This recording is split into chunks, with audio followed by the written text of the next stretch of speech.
Guys, just come on late stream again. I'm just hanging out, man. I'm gonna take it off. I'm gonna take it off Twitter and just stream straight to my YouTube. Screw it. Let me delete that.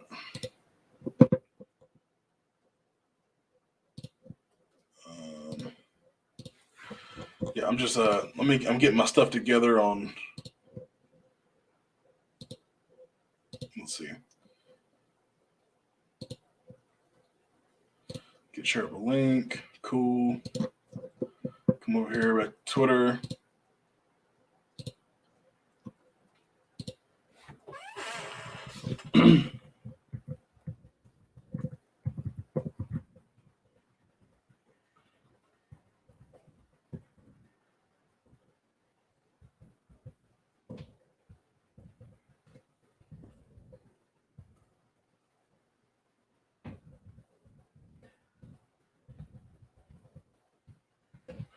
All right.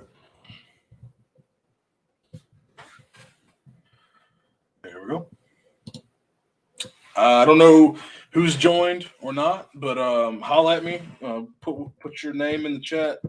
Where you coach at, where you're at, stuff like that. We're just hanging out tonight, guys. Just hanging out.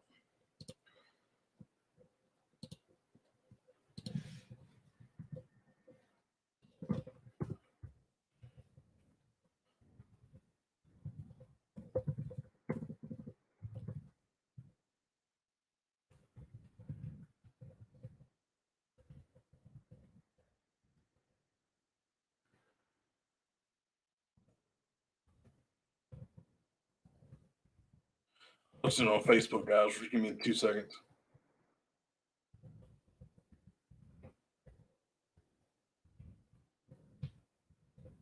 There we go. Post. Cool. I'm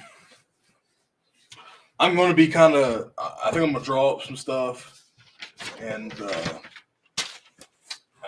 I'm kind of going to learn a little bit. I have something I kind of want to show some stuff. I kind of want to see what some guys think about. I don't know how much of it I'm going to show.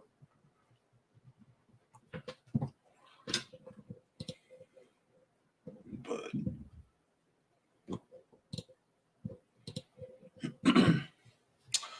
yeah, but if you want to talk, DM me on Twitter, or if you're on Facebook, send me a message and come holler at me.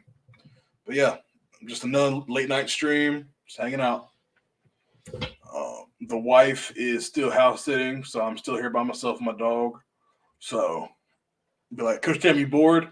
Yeah, kind of just by myself, guys. So I want to. The reason I'm doing these live streams is I want to do what I would be doing anyway, but with all of you guys. I'll be talking ball with somebody in DMs, or I'll be drawing up stuff, or I'll be watching football, charting plays, stuff like that. So if y'all are interested, I might go on YouTube and just pull a random game up, and we kind of like go through it if y'all want to. Only thing I don't like is that I can't see the chat while I do that. So, but if y'all want to go through some plays, we can kind of talk through what we see. If y'all are interested in that, let me know. Otherwise, I'm just sitting here talking to myself. I feel like an idiot. So, comment who's watching right now.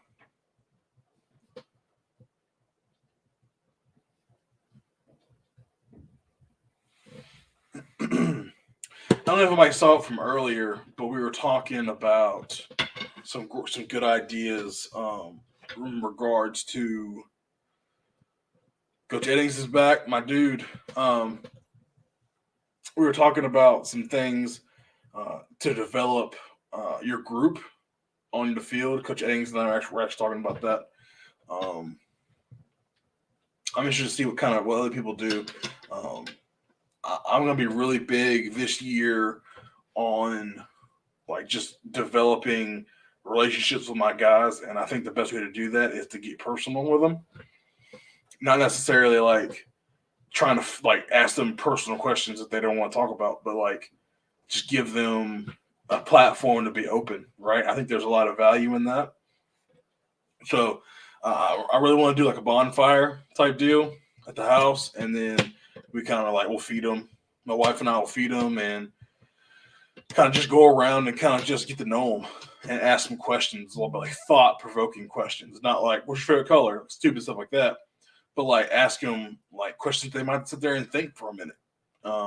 What those are, not I don't really know right now, but I do want to know what their goals are for the future outside of football. Like, what do you want to do in life?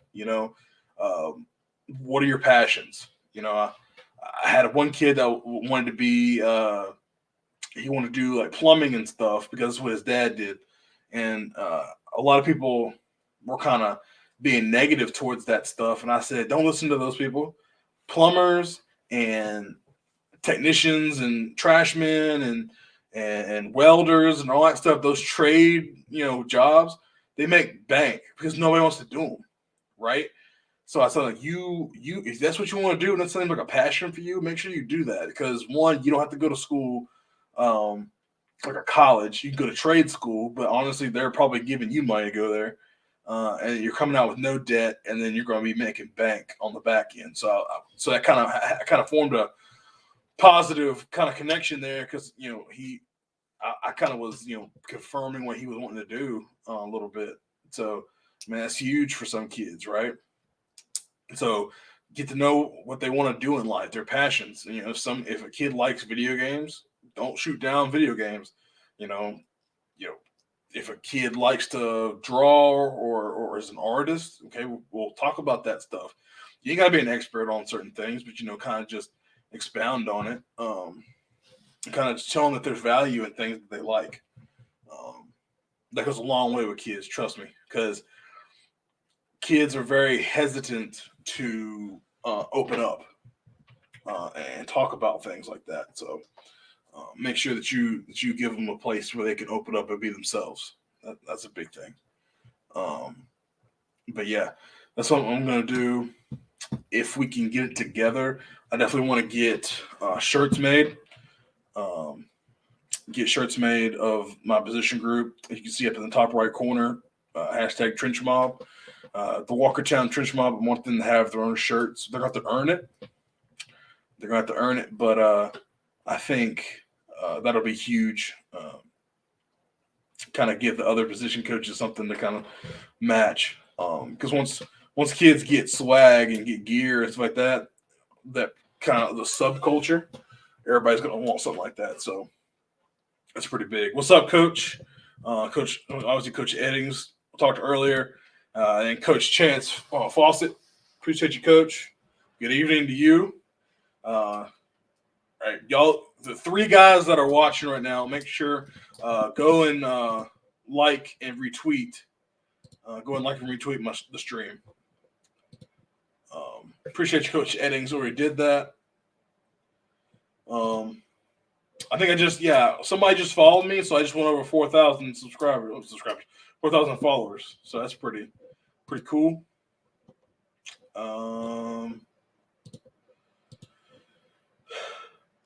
Yeah, if you have any ideas of what y'all want, like you have anything, I can kind of answer questions or see what's up.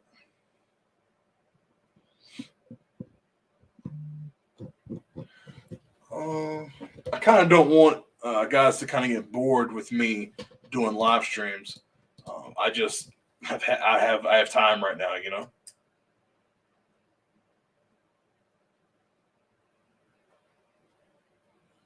Yep, appreciate it. Just got all those notifications. One thing, another thing I want to say, never take the responsibilities you have with these kids for granted. I certainly don't. A lot of these kids, they don't have anything, and I know y'all know this stuff. I'm just kind of preaching to the choir, but I have some young coaches that kind of hit me up today, which I love. I love talking to young coaches because I am one, so kind of give it a little perspective. And one coach, he asked me, some good things to kind of think about as a young coach, and I gave him a list. I don't think he was expecting a list, but I gave him one, and I kind of want to share that stuff with you real quick. Coach Fawcett said, "You've probably answered 100 times, but I like to hear how people got started. So, how did you get started coaching?" I love that question, Coach. I love it. Let me go over what I sent this guy first, and then I'll answer that question. I hope he won't mind.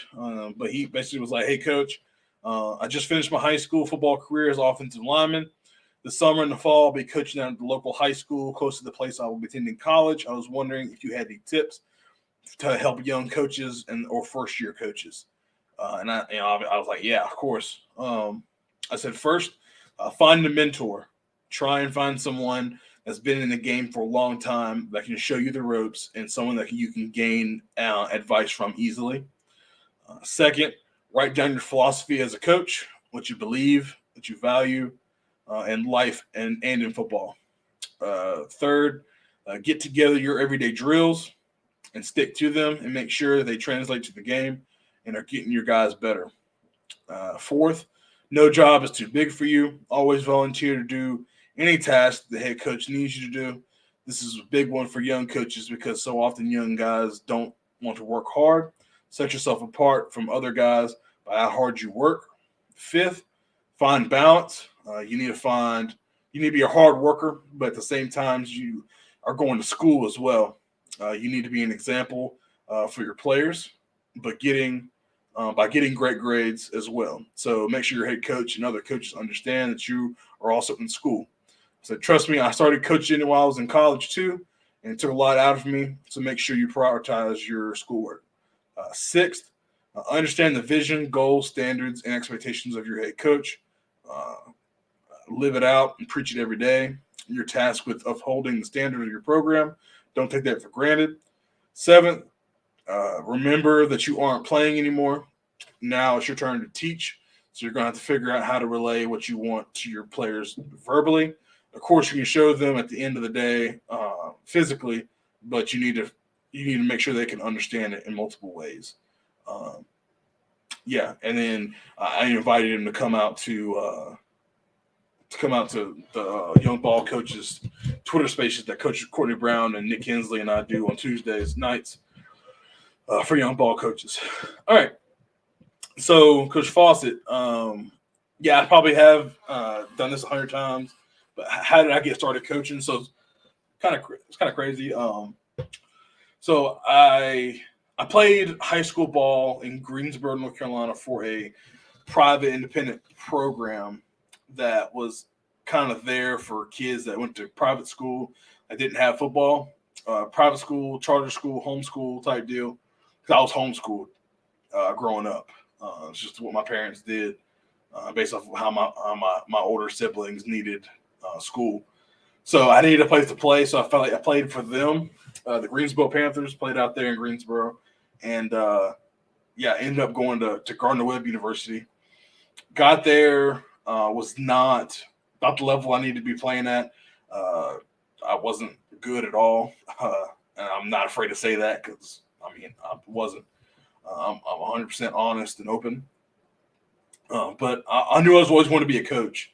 And the reason I wanted to be a coach is because, and that's the cliche answer, but because the coaches that kind of impacted me, I saw how great of a mission that was, and obviously I love the game of football, and I love the strategy behind it. So I played a year, and then my second year at Gardner-Webb, I became a student assistant, and I helped with practices and filming and breaking down film and anything the coaches needed me to do. And then I left Gardner-Webb and transferred schools and continued online, and ultimately started coaching. Coached for the team that I played for. I coached for a man named Cecil Mitchell. So I got this picture right here. That's us. That's at my.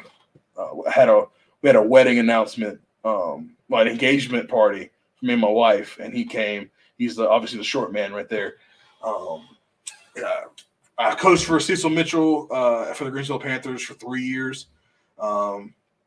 Absolutely loved it. He was my mentor. I say was because unfortunately he passed away in March of 2022 last year of COVID pneumonia. So, but I learned so much from that man right there. But yeah, I got into coaching for him. But this is what my day looked like, okay? Because I was coaching 3 squads early on in my career. I don't recommend this to anybody. This is what I was doing. So I was a substitute teacher at a middle school in my county, okay? Because they needed people every day. So I was a permanent sub at Holmes Middle School in Eden, North Carolina. I would be a permanent sub during the day, and then after school was over, I would coach at that middle school, same middle school. I'd coach their football team, coach the offensive line, defensive line. I would coach them. It was like 3:45 to like 5 o'clock, and then I would hop in my truck and I would drive to Greensboro, which is about a 45-minute ride from Eden.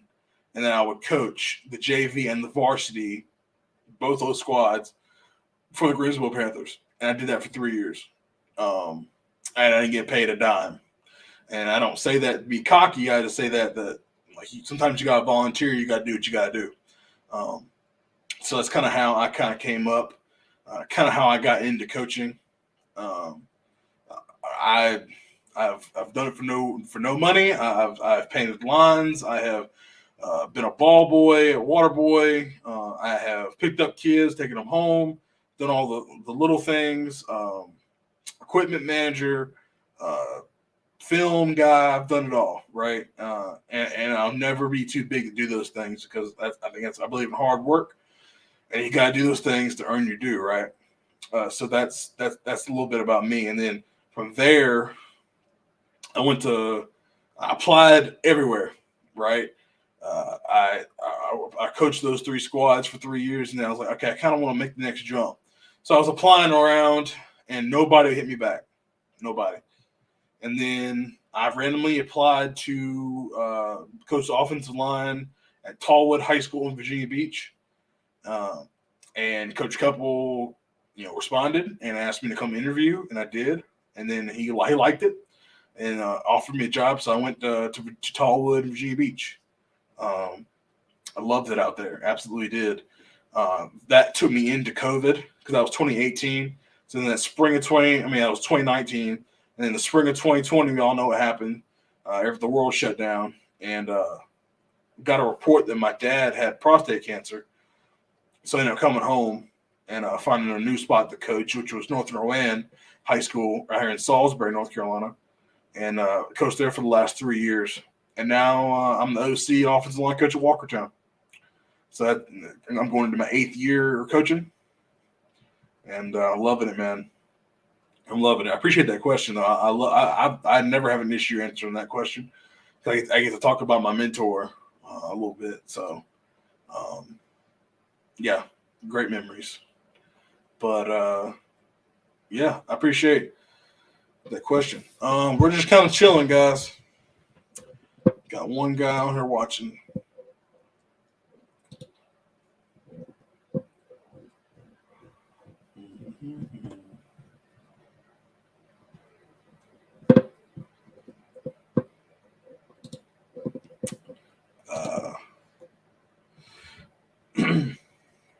I'm looking forward to spring ball.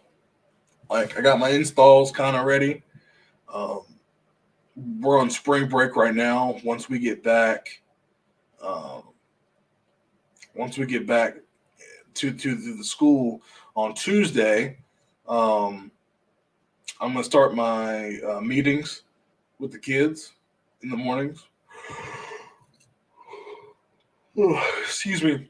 Meetings with the kids in the mornings. I'm gonna do skill probably Mondays and Wednesdays, and do the linemen on Tuesdays and Thursdays. I'm really looking forward to it. It's kind of like doing this, but with the kids live. So I'm really looking forward to that. Yeah. If you guys have anything, You have any guy, any like new guy, get them on here and talk a little bit? Hit us up.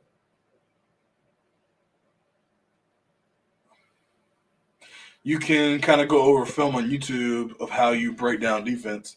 Yeah, I can do that, Coach. Let me pull it. Let me do this. Let me pull this up.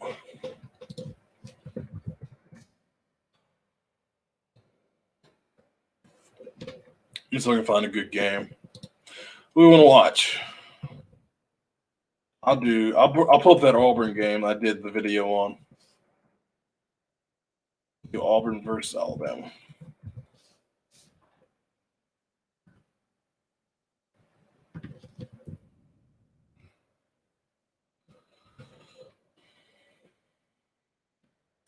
Yeah, but I want the coach's copy.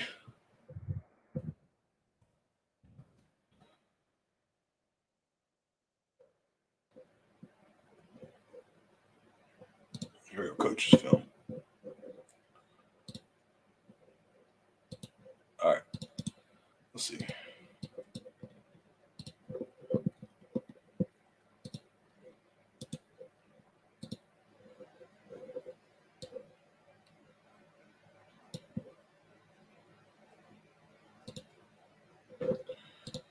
All right. Let's share this screen.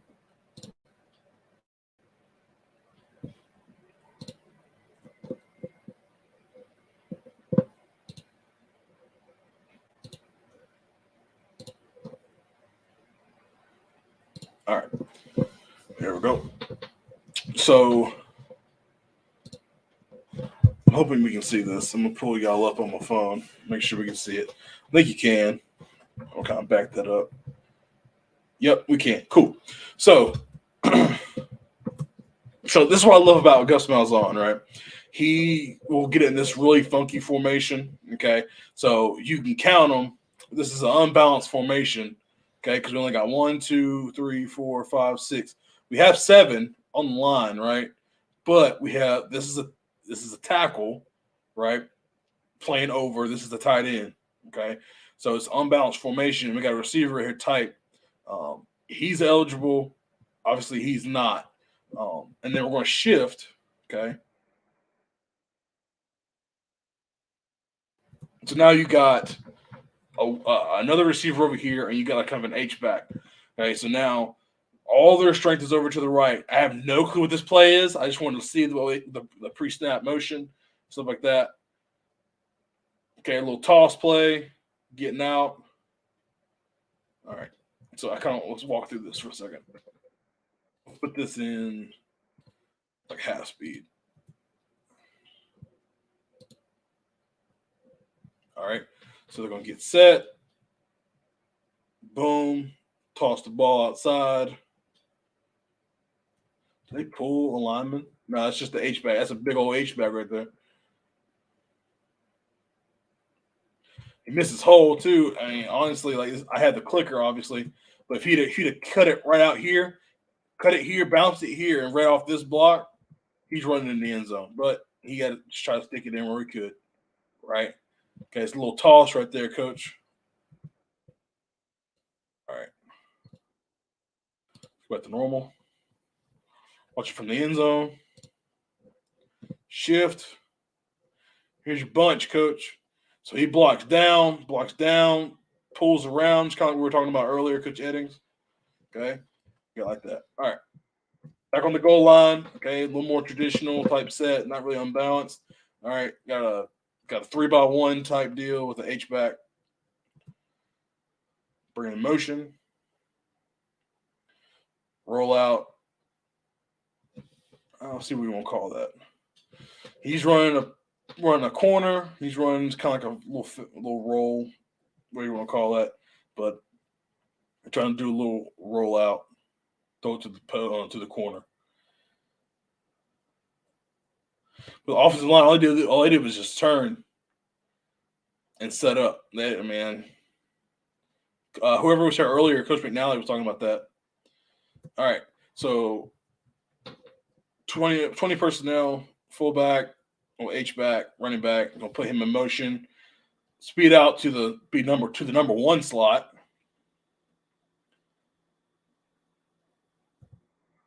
And we're gonna pull the guard like one back power.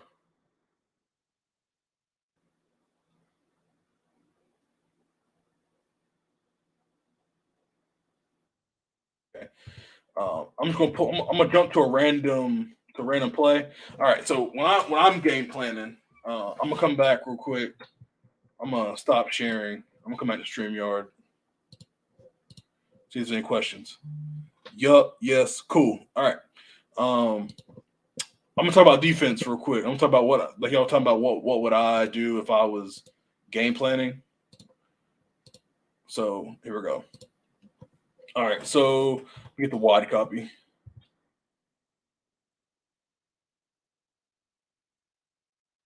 All right. So another not traditional little funky formation. It's just trips. But he's off the line really far, so he's probably gonna go in motion. But right here we got a 4 down, even front. The way it looks, we'll go to the type. It looks like he's in a 3 technique. So it's gonna be an over, and we've got 3 linebackers here, but he's really the only one in the box. Okay, and we've got some type of a boundary pressure coming, going to B gap. Okay, so what I'm looking at is looking at where the bubble is. So it looks like the bubble's on the right side of the D line. He's pressed. He's down within 5 yards. So I would assume it's probably some type of man because he's here, he's out here. So it looks like it's like man free. But they're all looking at the quarterback. So for the corners. Let's see where they're lined up. Okay, yep. So they're going to go over to the field. He's in a 3 technique. He's in a 2 right here, head up.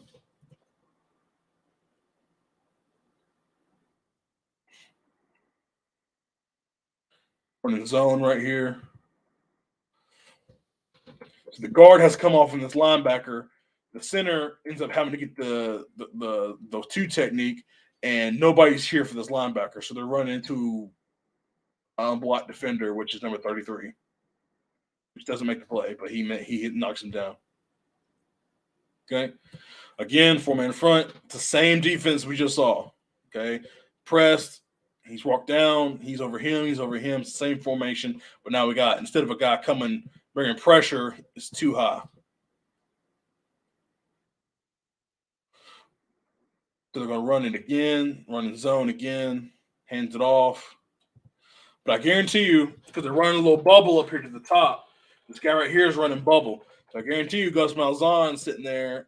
He's got on the headsets telling him, "Hey, Gus," he probably ain't saying that. It's like, "Hey, coach, the bubble's open," right? Because he's having to come from depth to come down there. So if Marshall right here, fake, boom, pull it, throw, they got hat on the hat. He's going to the sideline. Okay, I don't know if they're going to call that coming up, but they've been in the same formation twice in a row now. All right, so now they're in empty. Running backs out in the slot, bringing them back 2 by 2. Little zone again.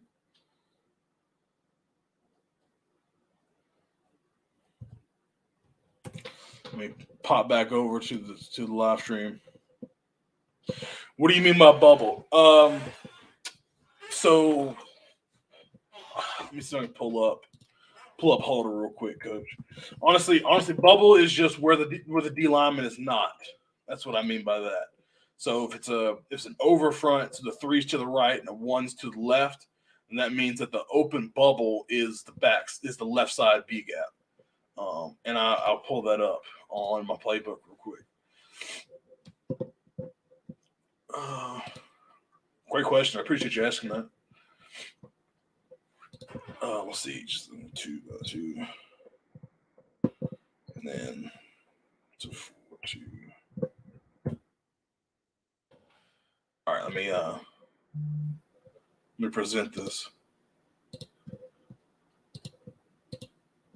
Okay, so what I mean by the bubble, okay, there's two bubbles here in the defensive line. There's a bubble in this A gap, and there's a bubble in this B gap. Okay, it's just where guys aren't. That's all it means. So if we were just man on block, right, and say he's just blocking there, okay, the bubble in the defense would be this A gap. Okay, there's no defensive alignment, and this B gap, no defensive alignment. But I would call it to the widest gap, which would be the B gap. So the B gap to me would have the bubble on the left side. That's all it means. Doesn't necessarily have to, that's just my terminology. Not my terminology, just what people I've heard, say before. So that's what I do. Yeah, that's pretty much that. Great question, though. I appreciate you asking that. All right, let's go back to Alabama, Auburn. Also, so now look, so we got the end zone views. We got a 4-eye, another 4-eye, and a head-up nose, and we got a rusher off the C gap. So now we're going to have to change it up a little bit what we're doing. Oh, and we got another guy coming off the other B gap, C gap. So honestly, what I would end up classifying this as by the end, is Bear to me, because he's got C, he's in the B gap, he's on the nose, he's on B gap, he's on the C gap. That's Bear. That's 5 guys. That's Bear. Center gets his butt whooped because he gets the D line, the nose guard gets extension on him. Okay, so I was coaching this guy, which I'm not. So I'm not like I know everything, but you got to run your feet through him and stay close to him, cover him up. If you're stepping to the left, okay, I would say attack this play side pit right here, and you got to keep fighting your nuts off to stay in this gap. Okay, now you're responsible for this left side A gap. Now he has control of the A gap. You don't, so you have to keep on fighting. Get your headgear over here. Keep fighting through this to stay control of the gap. Now he comes off, makes the play. Better, easier said than done. Okay, another unbalanced formation. We've got tackle, guard, center, guard. It looks like there's a tight end. There's still 7 guys, but I'm not sure what the other. We'll see. Okay, so the same formation that they just ran toss out of last drive. But it's probably short yardage, so they just sneak it. Okay, so a little double formation, tight end, receiver back here, a little stacked look.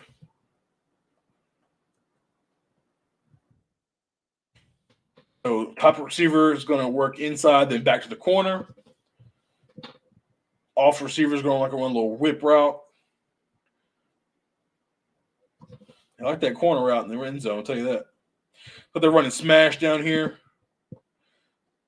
Off corner's running a hitch. He's going to try and get to the corner, but he couldn't get there. Okay, so now the front.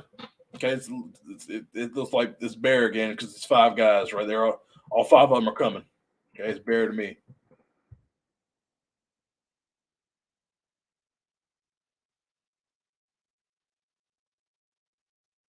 All right, so 2 receivers on. Got 2 wings.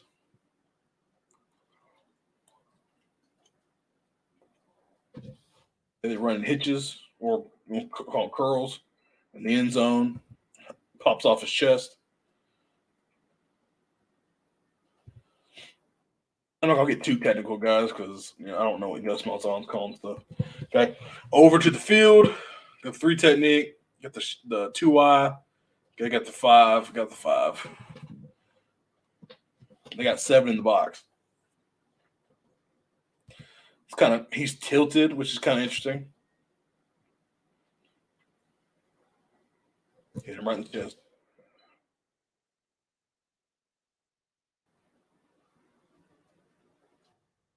Yeah, then we'll run some crosses right here. He's cross, cross, cross. He's just running a fade. Well, he's running a stop. They call that incomplete. Okay, so what I would call this front right here, we call it split. He's in a three. He's in a three. Hey, he's kind of a two, but let's just call it he's a three. He's a three. I call it split. Okay, because they're giving us both A gaps. He just missed him. All right.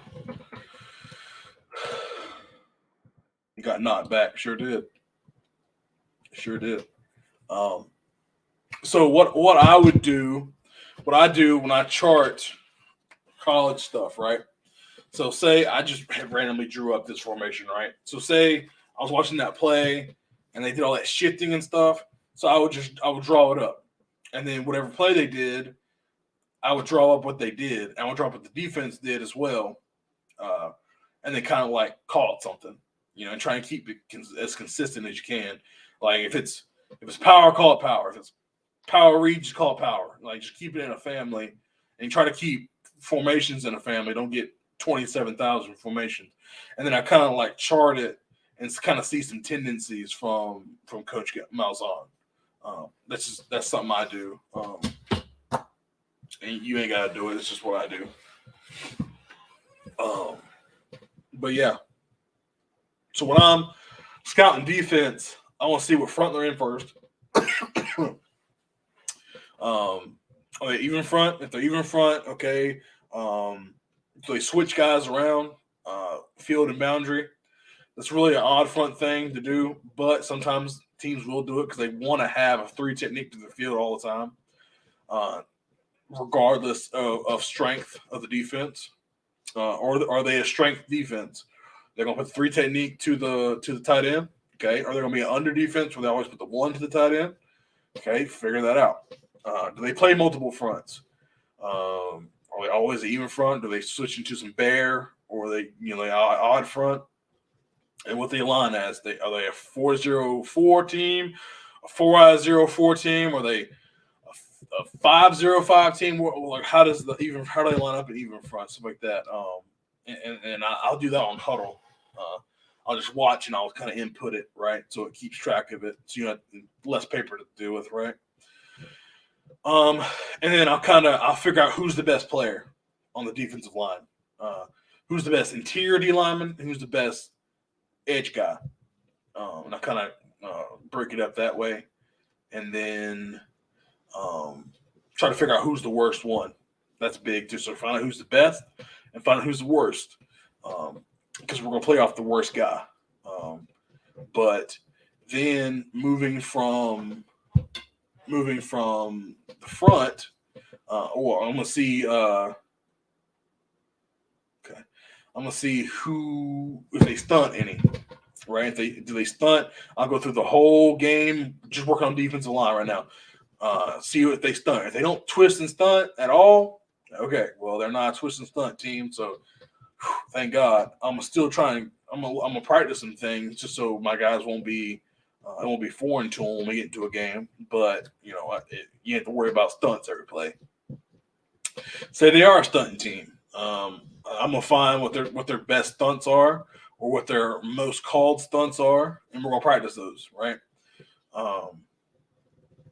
Then I'll move to the second level, and I'll see how many linebackers they play with.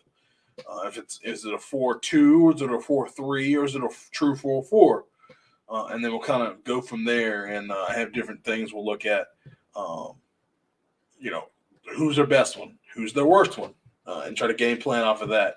Try to stay away from the best one. Try to go to the worst one. That's kind of self-explanatory, pretty easy. And then I'll see their blitzes, and I'll name the gaps. And this is the thing I got from my head coach. Play side, so strong, so right and left gaps are different things. So the gaps to the right are A, B, C, and D and E, blah blah, and the gaps to the left are 1, 2, and 3. So you can kind of chart where guys are going, and then make sure your linebackers have names, right? Whether it be Mike, Will, Sam, Jack, bandit, whatever you want to call them. Just make sure that you know who is who. So if you say Mike A, you know that the Mike's blitzing into the strong side A gap. If you say Will 2, then the Will is blitzing into the weak side B gap. So on and so forth. And it kind of keeps things, situated. If there's multiple guys going, say you have a Mike A and a Mike A and a Will 1. So that's a double A gap blitz. Call it something. You don't have to say MA, W2. Call it something. If you get two guys off the edge, call it Saul. Whoever you want to distinguish. Just make sure guys know what you're calling stuff when you're inputting, right? And then get to the secondary.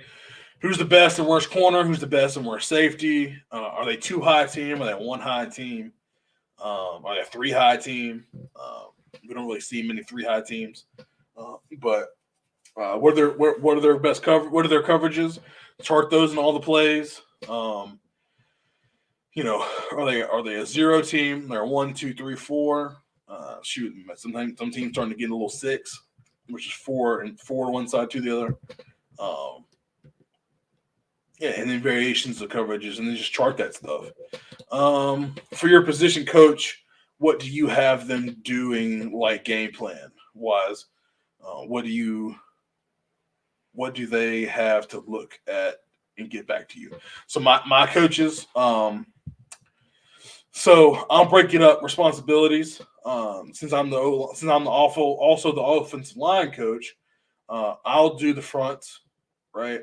I'll do the front, and I'll do the offensive formation, so we can kind of keep things structured. So if I'm playing you, coach, I'm gonna look at I'm gonna see the teams you played, and I'm gonna go off of their offense against your defense, right? Because I'm playing against you. So I'm gonna put in all the similar formations of what we run and input those, and then so I can sort you by formation and see how you want to attack me formationally. So I'll do all the formations, and I'll do the front. Preferably the wide receiver coach or the quarterbacks coach, where they can work together. We'll do coverages. The running backs coach, if you have a running backs coach, you have a running back / tight ends guy, I'd like for them to do blitz. Ultimately, I'll do whatever's hardest. So if doing the blitz is a little hard for somebody, I'll do that, which is usually the one that takes the most time. Well, inputting all the fronts takes the most time. That's why I want to do it. But if they can't, if we're going against a team that blitzes like every 3 plays or more, then putting all those blitzes in takes them a lot of time, and I'll just do that, right? But yeah, just give them things to do, but then I need somebody to make sure they down and distance the game, so I can go off of down and distance, and we'll try to do that. We'll probably only watch 3 games if we can get 3 games of you. So make sure all 3 games are down and distanced. I make sure that I have all the formations in. Do all the fronts, the blitzes. If you're a stunting team, I'll have a stunt section, and we can put the stunts in. We'll just call them something. Make sure it's consistent, and then have the coverages, and then we'll roll from there and make cut-ups. So yeah, give each position something to look for, something to break down, and then obviously I'm watching everything as a coordinator. If I wasn't the offensive line coach needs to be watching every game plan, the defensive line. Tell me what runs we can run. The wide receiver coach needs to be game planning and watching the coverages, whether it be safeties, corners, nickels, whatever, and what passes that they think we can get through. Running backs coach needs to see the whole box, the blitzes, especially for the pass protection. And what runs that he likes. He needs to get with the O-line coach and then talk about the runs that they like. So I can get a game plan together and we can communicate it to the head coach before Sunday, right? So that's kind of how we do a little game planning.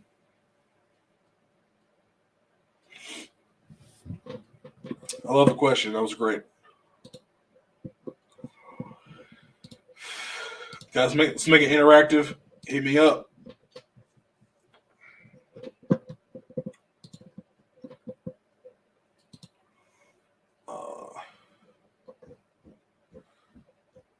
If you haven't shared it out, make sure you do that.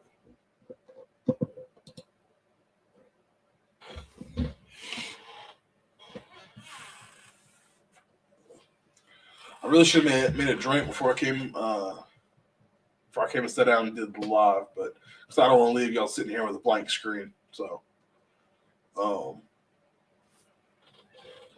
me do this real quick. Mm-hmm.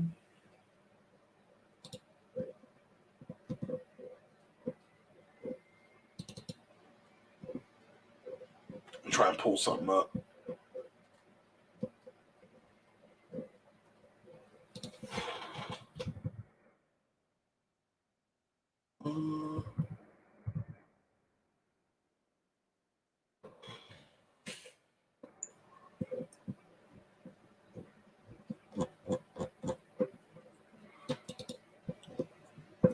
I want to pull up some film.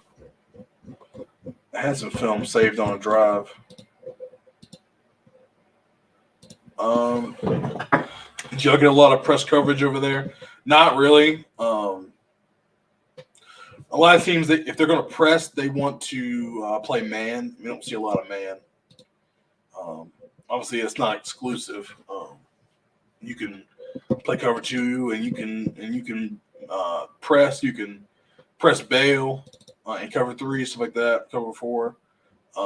We don't really see that.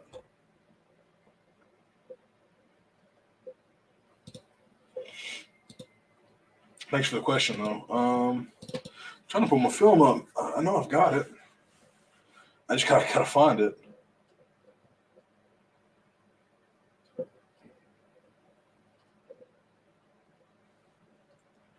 Maybe it's in here. I have a lot of offensive stuff, guys. There we go. I'll just pull this up.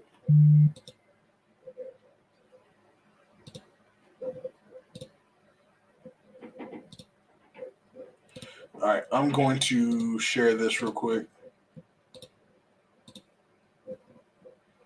All right, I hope y'all can see that. So this right here is Ole Miss versus Alabama. Obviously, Lane Kiffin. That's Matt Corral at quarterback right there. I'm going to let that play, and I'm going to go make myself something to drink, and y'all can kind of just watch that.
All right.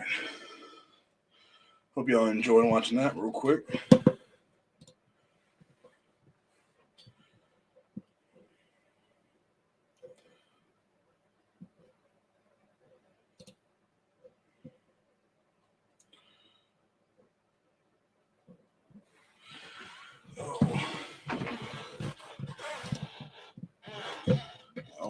Let's see.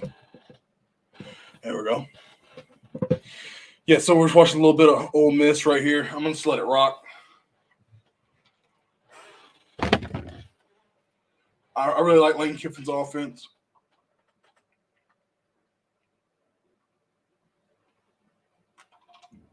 Got stuff right there.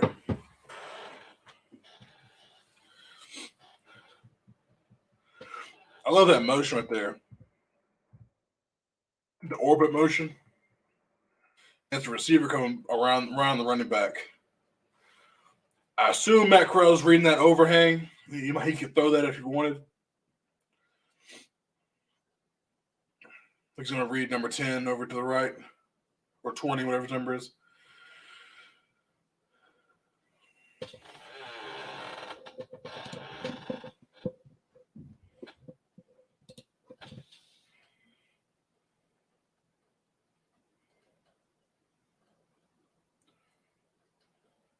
Screen right here. I like that. If he'd have stayed inside, he had a hole right here.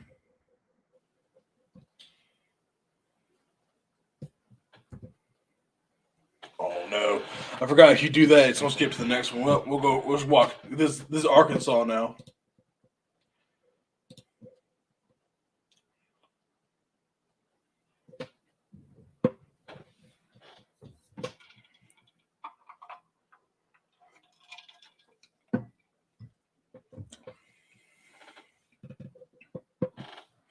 This isn't the better game. The better game was the next year, which was last season.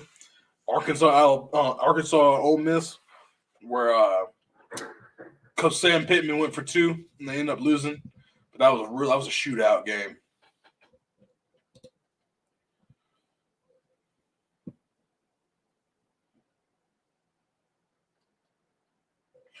Guys, let people know what we're doing. We're just watching a little film.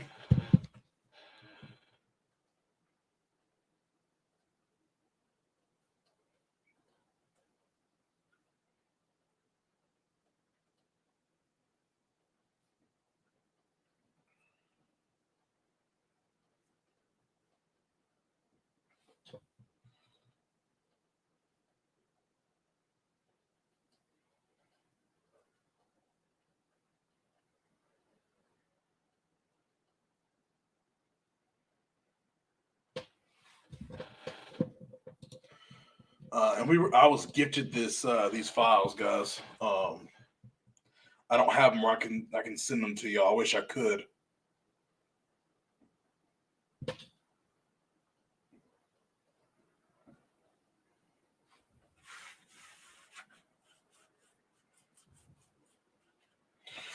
You go 20 personnel. Let's see what we got. Ooh. All right, so I'm gonna pull. Ah, did it again. Frig. There we go.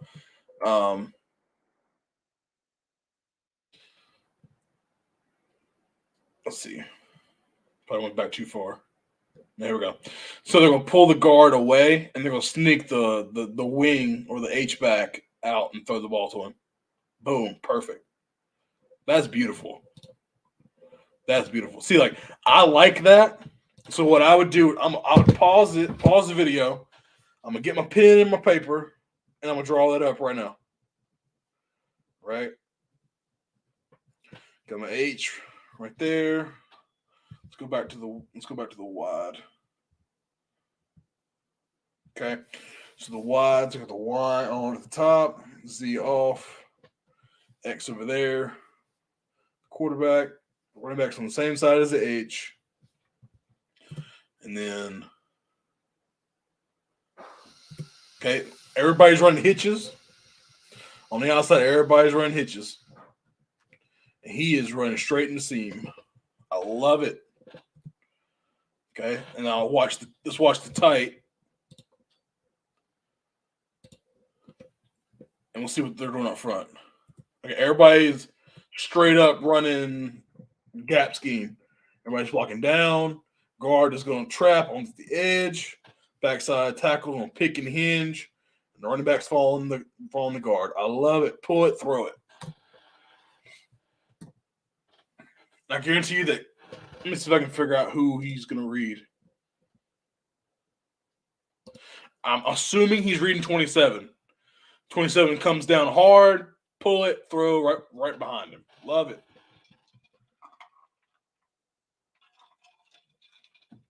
Some of y'all might be like, yeah, ain't that big a deal, Coach. Well, I get hyped up for stuff like that.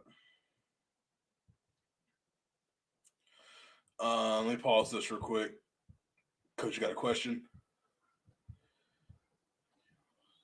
Coach Simmons. As a DC, there's a huge difference between 20 personnel, the sniffer inside the tackle and the sniffer outside the tackle. Gives people problems when you move them around the tackle like that. That's great insight, Coach. I appreciate you saying that. I mean, it makes sense. Like, I guess, and you probably, I mean, you'd know better than I am because you're the DC, but like, is it because he's an immediate vertical threat in the passing game, and then he can get to the edge faster in the run game?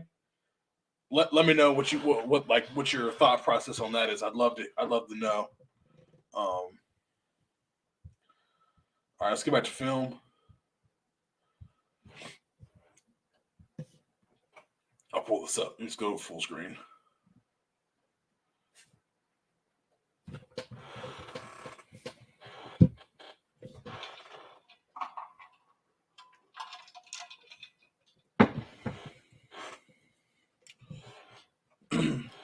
QB run. All right, what's next?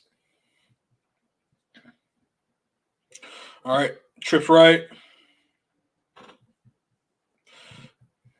Little 3-3 look in the box.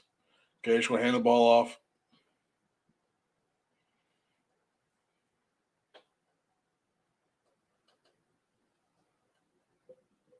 Hold on, let me pull this back.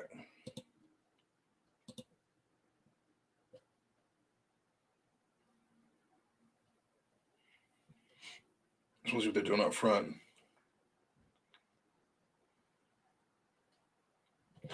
Power.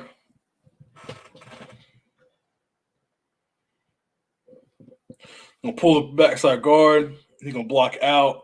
They're gonna block the double team the nose. Dang, I wish Coach Boone was here because earlier you started asking about gallop technique, and that's what the guard just did. All right, false start, no play. All right, here we go. A little bunch. Well, not bunch, but tight formation. Let's see. Coach says outset is immediate vertical threat, fast to the flats, better angle on outside zone. Inside the tackle is better for power, counter, zone read, arc, etc. I have to prepare for both. Heck yeah, Coach. It takes twice the time to prepare for both angles as opposed to him being in one spot. Same as 21 personnel. Coach Caleb Simmons. Do we follow each other on Twitter? Holler at me. I would love for you to come on and talk because I honestly, it makes sense to me why you have to do that. I'm writing that down. So, Coach Caleb Simmons said DCs have to prepare twice as much for both looks.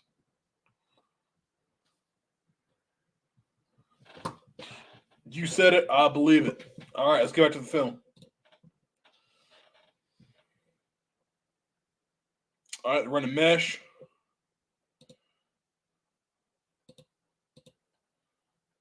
Hold on. We might have missed some trickeration. We'll see what it looks like in a second.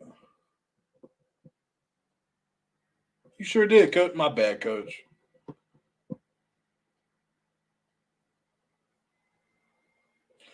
All right, so they lined up in a little. Okay, so this is some funky stuff. They lined up in a quads diamond set, empty, right? Which this right here is an illegal formation because there's only 6 on the line. But they stopped the ball. So then they will come out in a little Dubs tight set. And they're going to run mesh. So you're going to go here. He's going to go there. No, so the wing ran the mesh. The point guy on the left side ran the mesh. Okay, the point man on the right is running a corner. I wish I could draw on this. I don't think I can. I need to get that where I can draw and stuff. But I believe he's going to run the corner. He's running mesh. He's running mesh. He's going to run the spot, and the running back's going to run the rail. Yes. And they're trying to take the shot on the rail. They didn't like it. So, like, that's very interesting to me. So what I would do is now I'm going to draw that up. I hope y'all are drawing stuff up too, because that's what I'm doing. So, and I'm going to do where they ended, not where they started, with the diamond quad look. So Y, Z, X, and H, quarterback, running back. So he's going to run a corner. I know you can't see what I'm doing, guys, but I'm just doing this is for me. He's under, he's over, he's running the spot, and he's running the rail up sideline. Running mesh. I like it. That's how I learned. Coach says, yes, we do. I made the first graphic for the clinic. Coach, you do, Coach, and I'm sorry. You know, I hope there's no disrespect. No disrespect, Coach. I just 1,000 people have come and texted me, and all right, my bad, Coach. My man is from Alabama, so because we were just watching Alabama Auburn film. I don't know if you were here then. Are you an Alabama or Auburn fan? Being in Alabama, let me know. Come back to some film. We just happened to be watching Mississippi.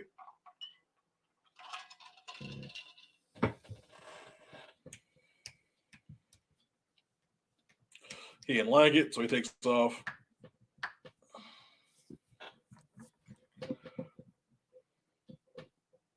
Third and 7.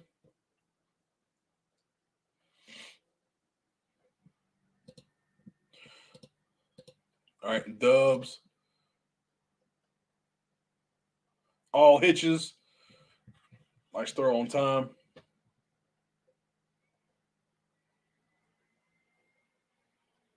On full slide. Well, see, those guys were just straight out run blocking because it's a fast throw. I like that.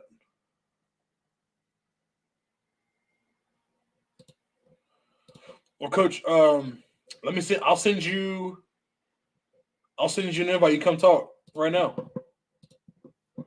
You ain't gotta help me. We ain't gotta break down film. Just come holler at me. Simmons.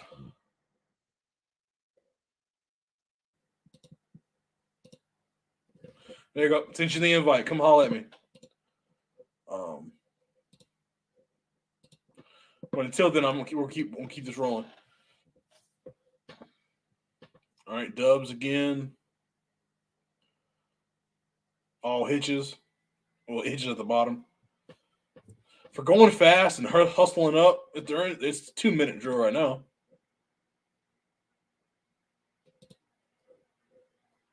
Play action fake. Throw it out to the hitch.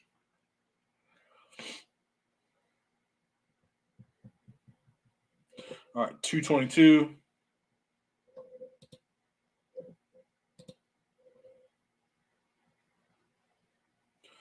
All right, sniffer in the backfield, inside the tackle box. As outside the tackle box, we got to talk about that.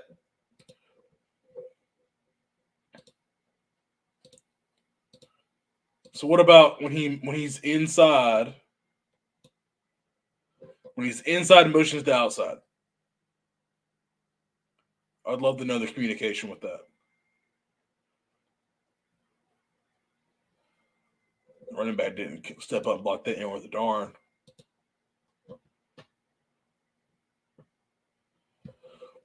I believe they're all going this way, and then I don't know why he faked that. Shoot.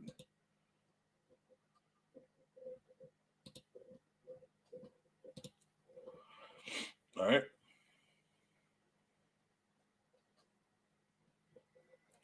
Sniffer. Split zone. I think it was third and short. Yeah, 3rd and 1. They got the first down.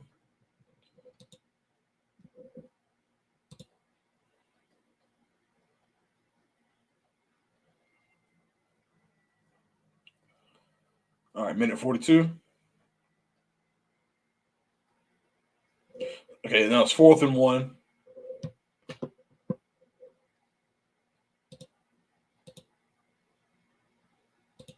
My bad. Hold on. I'll get this at the beginning. It's a little muddle huddle. All right. So, tight end, wing, slot receiver. Here we go. All right. Coach, I'm going to pull you in a second. I'm going to finish this play. So, we're going to, let's see, motion, insert, zone, boom. All right. All right. I'm going to stop sharing this because I want to talk to Coach. Coach, what's going on? Hold on, I gotta get it pulled up. No, you good.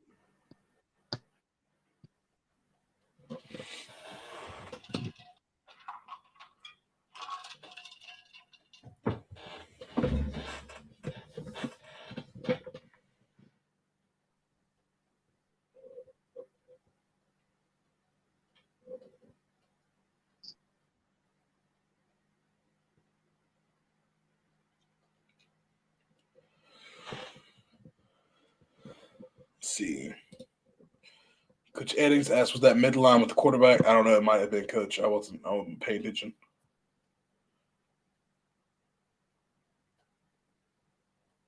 All right. All right. On. Coach Eddings asked, was that midline with the quarterback? I don't know. It might have been Coach. I wasn't paying attention. Are you watching the live stream too? All right. Oh. Are you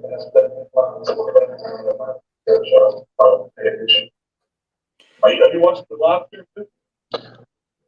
Yes, on the live stream's on the TV. I couldn't hear you on the phone, but I can hear you on the TV. Okay, because it's really delayed. That's weird. Hold on. You might have to play around with your settings, Coach. Do you have your computer? You have a computer or something like that? TV. I couldn't hear you on the phone, but I can hear you on the TV. Okay, that's really delayed. That's weird. Hold on. You might have to play around with your settings.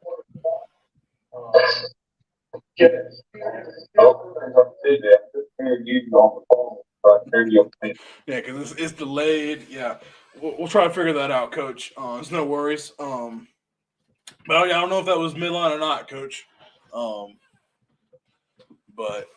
Yeah, let's see. All right, starting to get a little spicy now, guys. People starting to join. We got 6 guys up here watching. I appreciate y'all. We were just watching a little bit of Mississippi film against Arkansas. I can pull up some other stuff, guys. Let me see what I got. I got a lot of film somebody had sent me. Let's see. Maybe let's do this.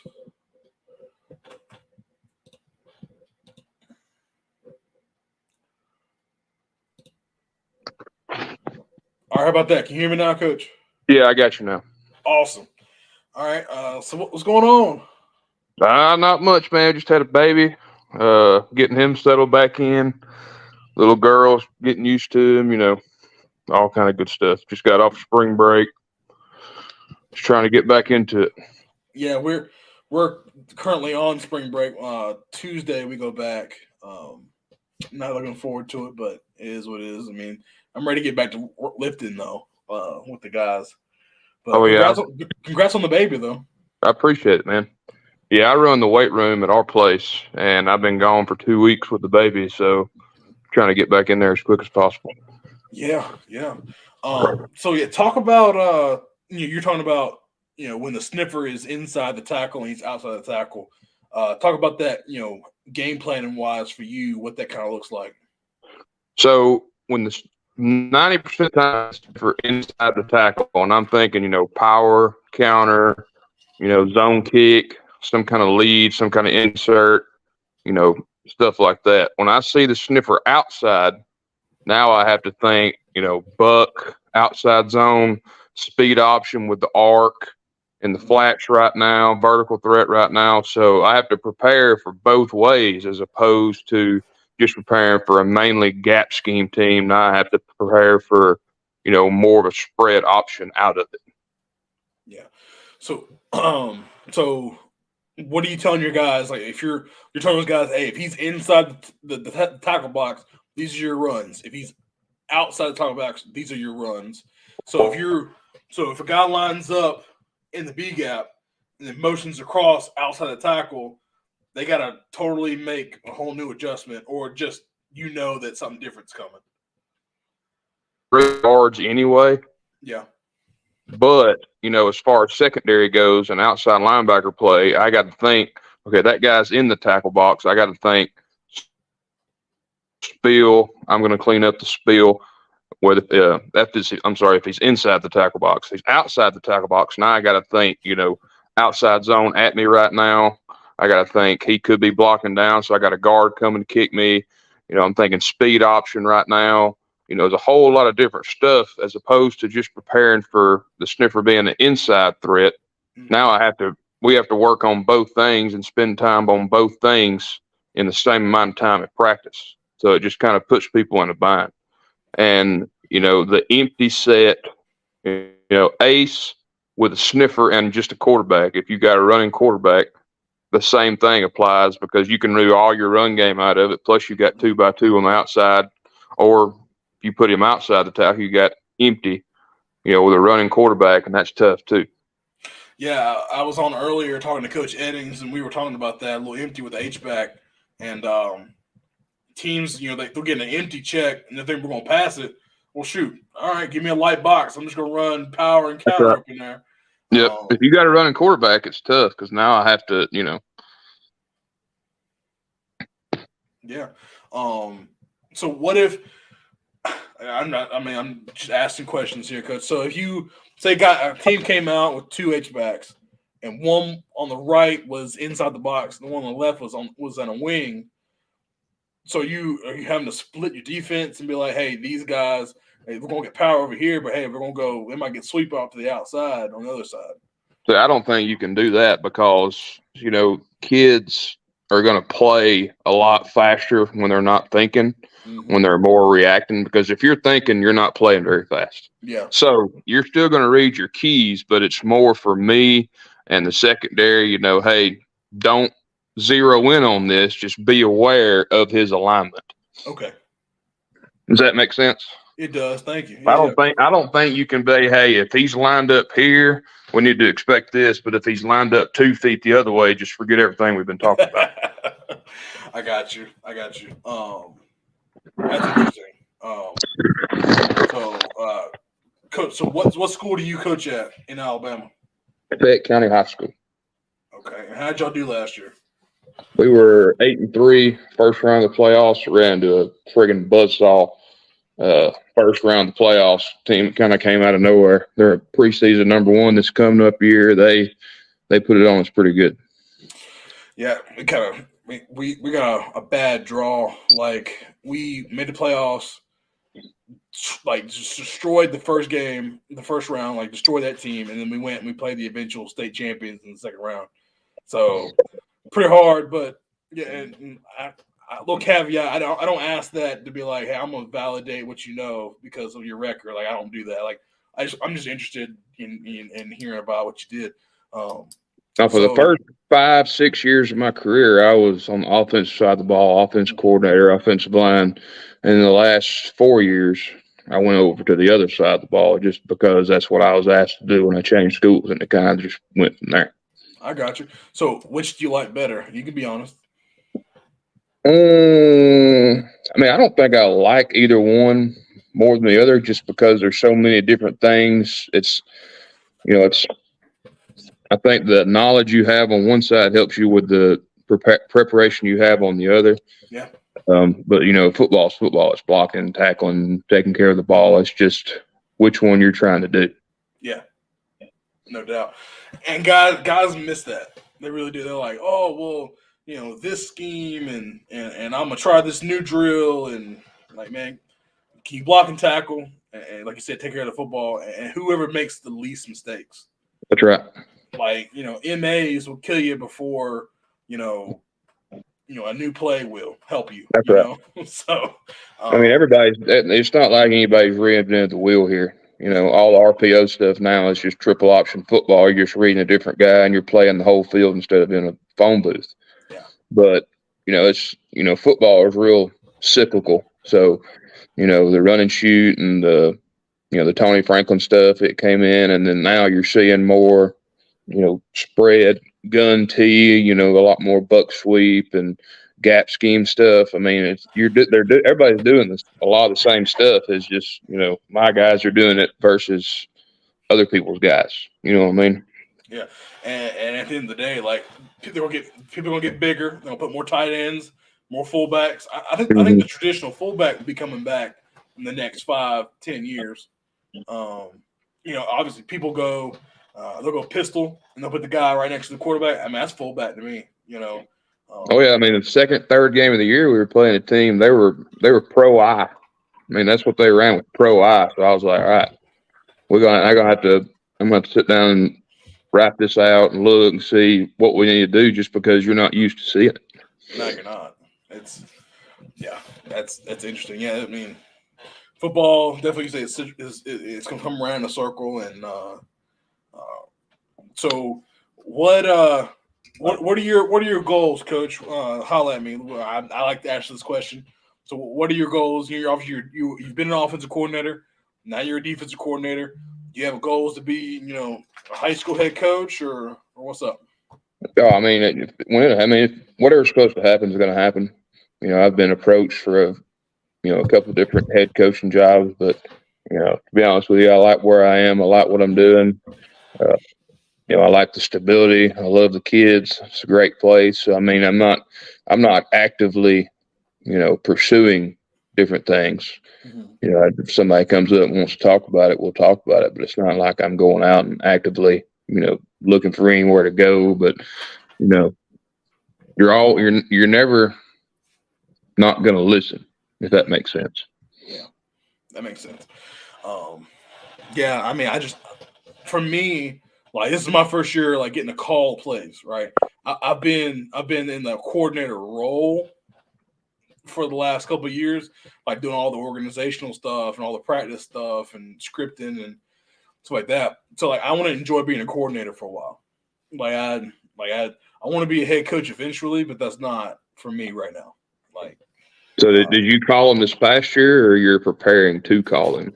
I'm preparing to call him. I called him in a couple of games last year just based off of how things went. I called the JV last year, and about 4 years ago, before I got to the place I was before, I called the offense, but then I kind of had to my head coach called it last time, this past place. So, you know as well as anybody, you can do whatever you want to. But if them 11 dudes out there can't do it, you can pick a number. It doesn't matter. Yeah. Yeah, and that's why I try to tell some guys. You learn that pretty quick being a coordinator. Yeah, we can do all that, but can he do that or he do that? Because if not, then what are we doing? Yeah. I put it down. We had a coaches meeting the other day, and I kind of said, like, guys, we have a lot of ideas. We can make it as simple as we can, but at the end of the day, if they can't run it, we can't do it. So you can be as flashy and as funky, but the kids get lost, and we're gonna suck. So, but I also have the same philosophy while attacking defense. Like, if you and I are playing the game, I'm not playing against Coach Simmons. I'm playing against your kids. That's right. So I'm not worried about what you know necessarily. I'm worried about what your 16, 17-year-olds know. What I'm going to do is I'm going to find your weakest O lineman because you got one. Yeah. And I'm going to make his head do this. Mm-hmm. And if you got a young quarterback, I'm going to make his life miserable. Mm-hmm. And whoever your best player is, he's not going to beat me. Somebody else might. Yeah. Your 3 best run plays, your 3 best pass plays, we're going to do our best to take those away. And then after that, try to make you something you're not comfortable with. Mm-hmm. But it really goes down, like we talked about earlier, is make things as simple as you possibly can. Yeah. When I was offensive coordinator 3-4 years ago, and when I did it, everything was to the right unless you said left. So every formation, every play, every single thing was to the right unless you hear left. Mm-hmm. And that helped out a lot. On the defensive side of the ball, everybody's got a name. So if you hear your name, you're blitzing. Mm-hmm. If that makes sense. It might be under Fox. Okay. The Fox knows he's going. Mm-hmm. Something like that, just to make it as simple as you possibly can. Because where would the Fox go? Like, what gap would he blitz through? Well, whatever gap is open. Okay. I'm big on gap sound. Like, this is your gap, you stay in your gap. This is yours. If your gap moves, you move. Okay. So if I'm the linebacker, for instance, I know the linebacker's got to be the smartest guy on the field. I know he's there. That means this is mine. That's where I go. Yeah. I like it. I've coached D-line, and I've kind of delved in a little bit on defense, but I would like to coach linebackers one day, just so I can have that, the quarterback of the defense kind of, in my hip pocket. So we're really blessed the last couple of years to have a kid that made in the 30s on his ACT and his pre-med, and wow, he's a pretty damn good linebacker too. So that helps out a lot. Yeah. Getting everybody where they're supposed to go and lined up. So we'll see how it goes this year without him. See, my weak link is secondary play, and so what I do in the off season is I'll hit up DB coaches and I'll hit up defensive coordinators like, hey, let's talk coverage. When you call this, where do you want guys?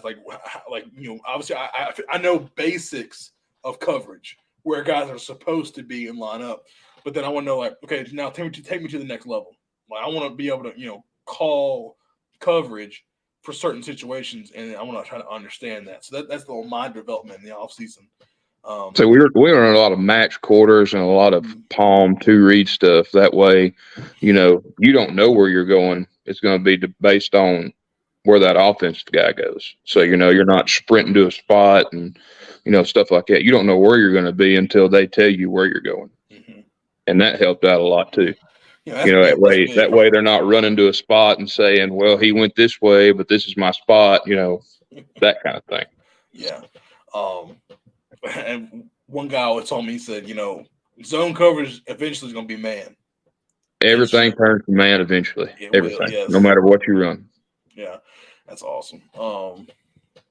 Yeah, I mean, I love the defensive coach's mentality of attacking and playing phree and rally to the football and all different things. That's what I try to do on offense. Like try to take a defensive mentality to bring it to offense. I think there's value in that.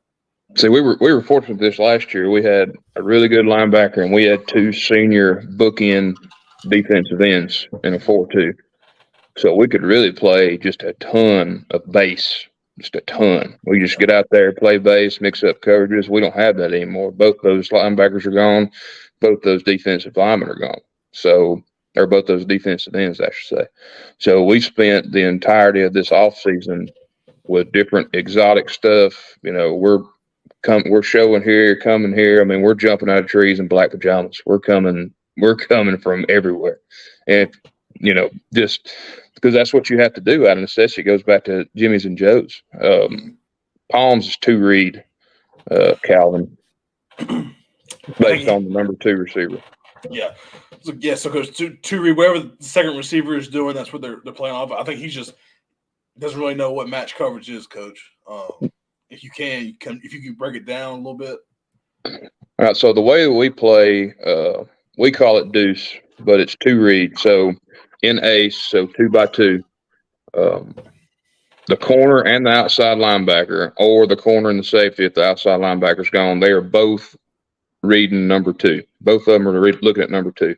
If number 2 goes out, okay, if number 2 goes to the corner under 5 yards or under linebacker depth, that corner is going to say cut, cut, cut, and that corner jumps number 2. And now the outside linebacker, safety, whoever it is going to be over the top of 1.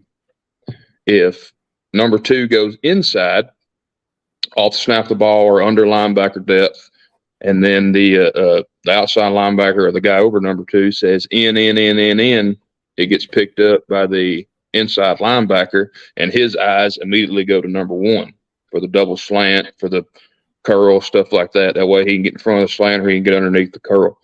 And if number 2 comes off and doesn't do anything by the time he gets to linebacker depth, it's man right then. So everything happens within 5-6 yards.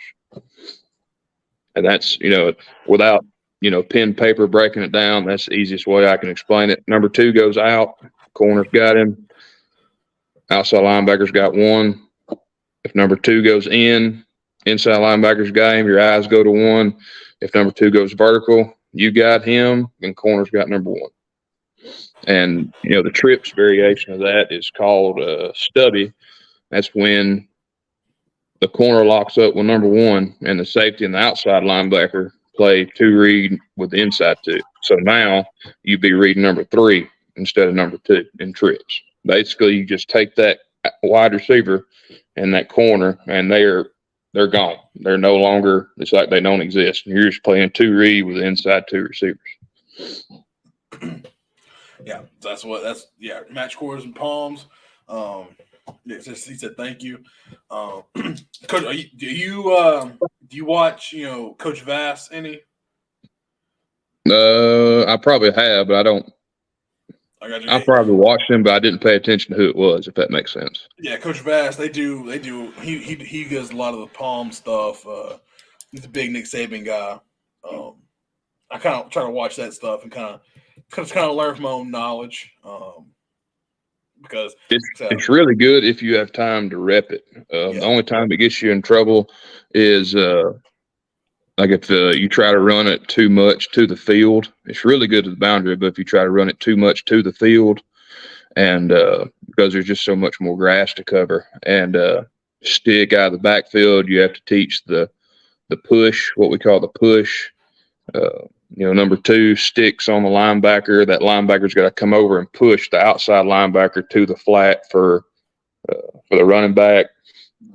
That's something that you got to work on. Same thing with snag, but it's done really well with us. I really like running palms to both sides with 1 high safety. That way he can kind of bail us out if we get in any kind of trouble. Nice. I know. I think that's awesome. Like offense. Like that's awesome, because I know a lot of defensive guys are like, they'll just call a concept something. They'll call it black.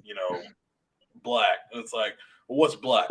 Oh, there's 4 verts. It's like, okay, nobody knows that. Like, so you actually your stuff. That's awesome. So what does y'all have, like, spring ball in Alabama? So the way that works is if you don't do spring ball, like if you don't have organized practice, stuff like that, you can start fall ball, like fall camp a week earlier than you normally could. So we've got about 15, 16 kids that play baseball. I mean, we're a 3A school. We got 15, 16-year-old kids that play baseball. We don't know when they're going to be done, so it's a lot better for us. And I prefer it more because you don't have to reteach what you taught in the spring. That first week of camp, you can, get going from there. Now, if you're a new head coach somewhere and you don't really know what you got, it'd probably be beneficial for you to do that extra week in the spring. But for us, we find it better to use that extra week at the beginning of fall camp. I like that. And you report that, or? You just do one or the other. You don't have to. They're not calling and asking if that's what you're asking. So what will keep teams from doing spring and the early week? Just get people getting turned in, people calling them, turn them in or whatever. But you can do a lot of stuff You just can't be out there in helmet, shoulder pads, and just having practice. You know what I mean? I mean, you can go out there and work and talk through your terminology and your cover stuff. You just can't be like an organized spring practice, if that makes sense. Yeah. Let's see. Coach says, I hear a lot of people talking about Vic Fangio's cover 3 defense. Are you able to break that down a little bit? do you know much about Vic Fangio's cover 3 defense? I do not. Yeah, I think Fangio, I think he comes from like the Pete Carroll type cover 3 type defense. I mean, cover 3 is cover 3. I mean, well, there's what they call country cover 3, which being an offensive guy, what kills cover 3? I'm gonna throw hitches. I mean, well, I'm gonna throw 4 verts. Oh, 4 verts, yeah, because I got 3 and you got 4. Yeah. Now that's country cover 3. A lot of things people are doing now is the inside linebacker that is away from the back. Say it's ace, and the inside linebacker that is away from the back, he is going to get underneath the seam of his guy, and the safety would be over the top of it. So the quarterback would basically have to throw it'd be a lot tougher throw on the quarterback. We don't run a lot of cover 3. I like quarters. I like quarters and deuce, 2 reading. We run cover 3 when we have to against tight ends, stuff like that. But I like to stay out of it just because in the past, to be honest, I've burnt people because all they would do is run country cover 3, and we're going to throw knife. If we're going to throw 4 verts 5-6 times a game, we're going to complete 3 of them. So I try to stay away from it. Yeah, read that safety. Shoot, throw to one of them. That's right. I'm trying to learn more about defensive coverages, so I wanted to say, I mean, Coach, go on. Go to YouTube and just type in Vic Fangio cover 3. I'm sure there's 100 videos on it. You can learn all you want, but yeah, late night, man. You're Central Time, aren't you? Yes. Yeah, so it's 10:30 for you. 11:39 right now. So what part of Alabama are you near? We're about an hour northwest of Tuscaloosa. Okay. We're fairly close to the Mississippi line. So are you a Tide fan? No. Okay. So who you root for? I'm an Auburn fan, for better or for worse. Okay. I hear you. A guy that I played with, I played at Harding University in Arkansas. Okay. And a guy that I played with, he got hooked up with Hugh Freeze when he was at Liberty. He was actually the interim head coach at Liberty whenever Freeze left, and he just got hired as the linebackers coach at Auburn. So I gave him a call, and we got to go down there and kind of go through their practice routine and stuff like that during the spring. And they're doing a lot more 3-4 stuff, and it really helped going down there and seeing, what they do and stuff like that. Yeah. I love Gus Malzahn. I love his offense, stuff like that. So when he was at Auburn, I was big into watching Auburn. When Malzahn was at Auburn, and they had Trey Mason, they had that really, really good sniffer, and they had Nick Marshall. They run power. They only ran power to the right. Yeah. And they only run counter to the left. Yes. And to me, I was like, that makes so much sense. Because, it's the same scheme, but you can get the better lineman that can do something better than another one. Just make it so much easier. Yeah. And, his buck sweep variations, stuff like that. I love his formations, stuff like that. I love it. Like, he gets so funky, getting unbalanced. He'll motion and trade. But at the end of the day, like you said, he's gonna run power to the right, counter to the left. And he did some zone stuff. But yeah, he was again. That goes back to having a guy that can do it. Exactly, he was a wing T guy. Back in 2010 or 09, whenever he had Cam running quarterback power was cheating. See, Cam, what people don't realize is Cam was a throwing quarterback that could run. Yes. I mean, Cam, he could put it where he wanted to. Nick Marshall was a running quarterback that they asked to throw every once in a while. Yeah. So I think he did a really good job as far as, using what he had. And he had a really, really good offensive line both those years that they went to the national championship game. They had a really good offensive line. Yeah, they did. I have those games on my hard drive, and I watch those a lot.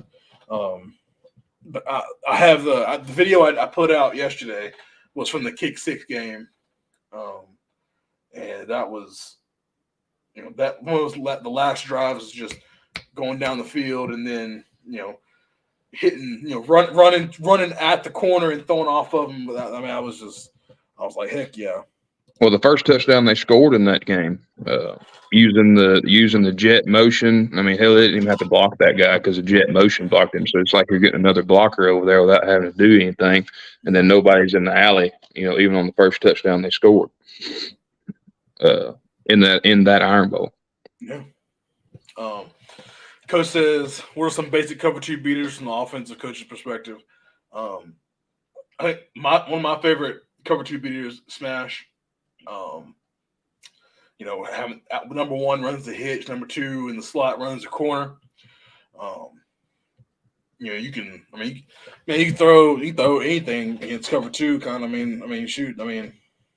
I like anything with a post wheel. You just gotta know where your guys are. Corners are gonna sit in the flats, and you're gonna have two deep. So stress one of the safeties and split them. So let's see. You come across somebody that's running a lot of cover two, you shouldn't have much problem with them anyway. Yeah. Yeah. Yeah. Like cover two, they're gonna, if you're getting beat in the flats, but rally and make tackles. That's kind of like a lot of defensive coordinators' philosophy. Yes. You want them to throw in the flat.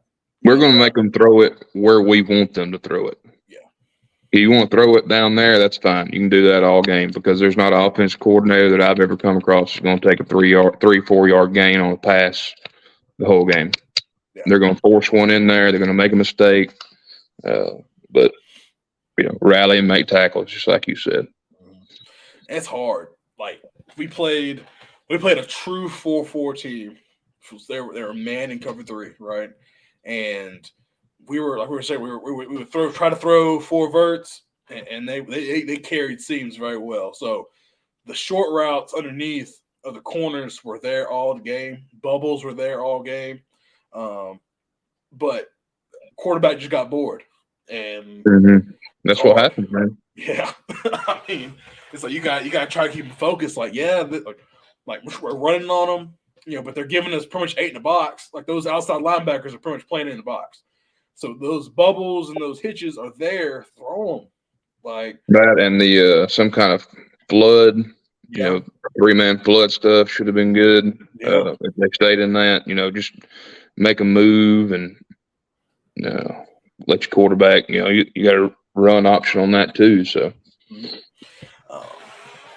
It's just because like you said, like we said before, you're not playing against us. You're playing against a 16, 17-year-old. That's right. I don't have to outsmart you. Yeah, I have to outsmart him. Yeah, exactly. Not many guys are talking about that.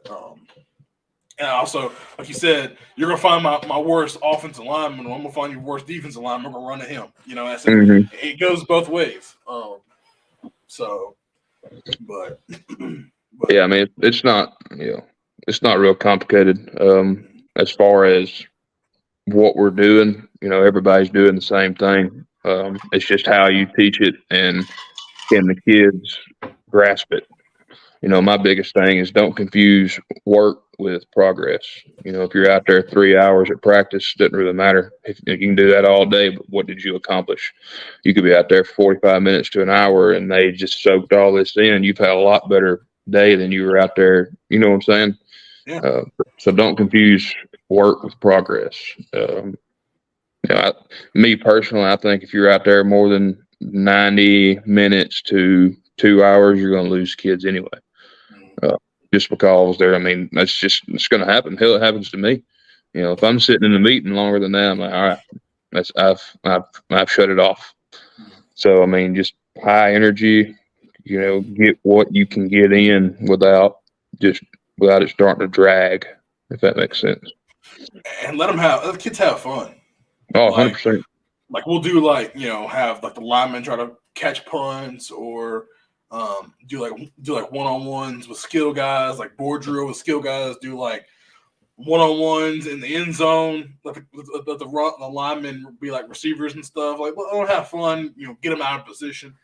Hell, man, go celebrate. I mean, it's supposed to be fun. It's what it's supposed to do. It's like you see these old heads. Why don't they just give up? Why don't they just score a touchdown? Why don't they just get up and hand the ball to the referee? I would say, well, probably because they just spent 8 months of their life in the weight room and at practice and knowing all that to score that touchdown, and they're probably pretty excited about it. Exactly. I mean, let the kids play, man. It's a game. It's go celebrate. I mean, I'm right there with them. Like, hell yeah, go celebrate. Go jump up, down, scream and holler. Yeah, do that. I mean, like my profile picture on my YouTube like that is me jumping with one of my guys, and I do that after every touchdown. Like I will run out there and I'll pick one. I'll kind of like trying to figure out they're all like raising their hands like me, and I'll be like point out who I'm gonna go jump with, and we jump, and we'll coordinate something. The kids love that. I mean, oh yeah, it ain't got nothing to do with me, but I enjoy it too. But it's all for the kids, and whatever you can do to make them happy, that's what you gotta do, man. Oh yeah, I mean, it's like I said, it's a game. They're kids. They're gonna be kids. So let them have fun. I ain't got no issue with kids having fun. Yeah. Coach, what is so like what position do you coach linebackers? Yes. Okay, so what do you do kind of like with your group?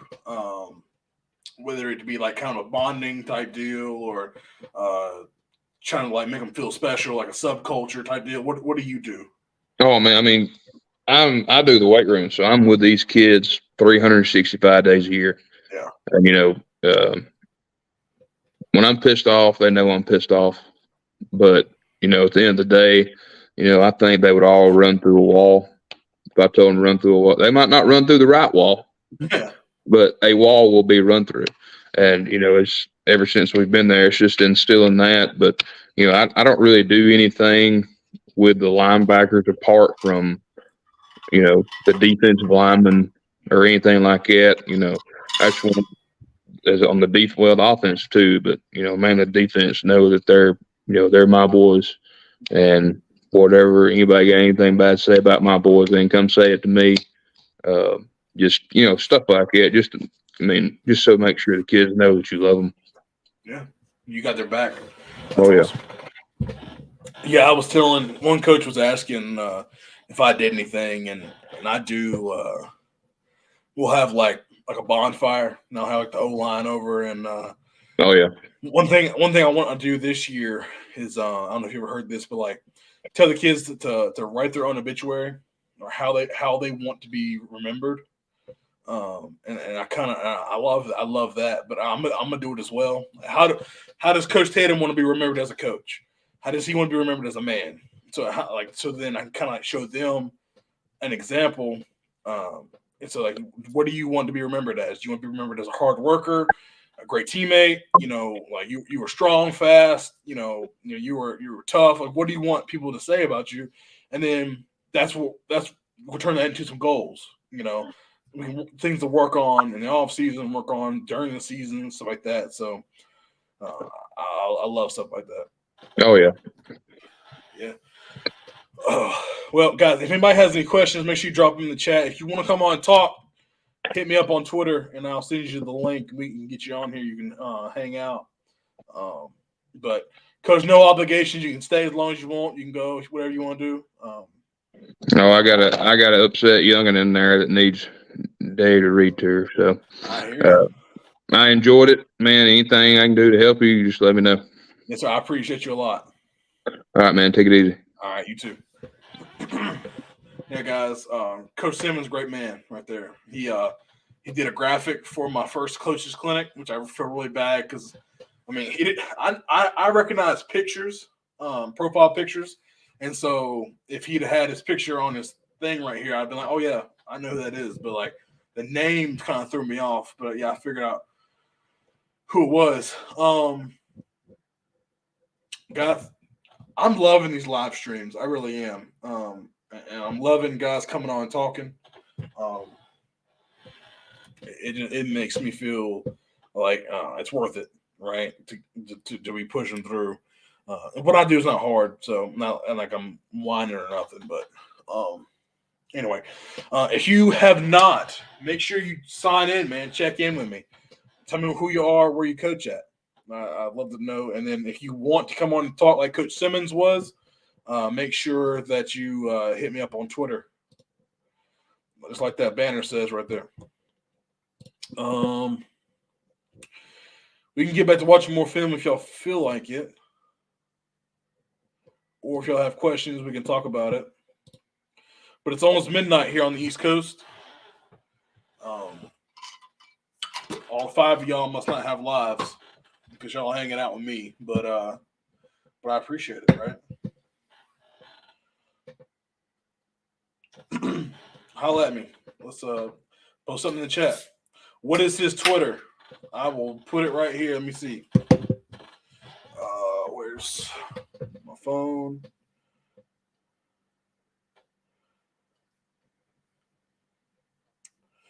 So his Twitter is at Coach Simmons _ 63. So I'll put it right here. It's at Coach Simmons _ 63. That's Coach's Twitter. Okay. And it's him with a visor on backwards and a white shirt with one of his players. Y'all go give Coach a follow. Let's see. Do you guys have any advice in trying to convince a player to buy into a position change? His love is playing running back, but he hasn't put on weight to be a varsity back. So what? Let's see. All right. So Coach says he has the skill set to be a good fit to play wide receiver. Just need a kid and the parent to buy in. Well, that's interesting because usually don't see skill players, having issues change the position. It's usually kids that don't think they're linemen that need to be playing line. What I'll say is kind of have your reasons, right? Because, you got to give reasons nowadays with today's kids and parents. Give reasons why you think he's not fit, I guess, to play running back on the varsity level, and why you think his skill set is good to play wide receiver. So make it seem that that's the best thing for him, and try to explain it to the parents. Be like, hey, he has a good set of hands. He's quick. He's got more of a receiver body. Whereas, we want our running backs to look like X, Y, and Z. He doesn't look like X, Y, and Z. We don't know if his body can handle the pounding. Talk about playing time. Be like, hey, maybe we have a running back that's in front of him, but we need another receiver. So he needs to get on the field, right? So tell him this is the way you can get on the field. Play wide receiver, right? Because at the end of the day, do you want to be on the bench playing a position you want, or get on the field playing a position maybe you didn't, think you wanted at the time? So I'll sell it as best you can, Coach. But at the end of the day, you're the coach. What you say goes, right? They can buy in or they can sit on the bench. That's kind of how I feel about it. But yeah. And I hope that answered your question, Coach. I don't have the right answer necessarily for you. I appreciate the question. Love that. Love that.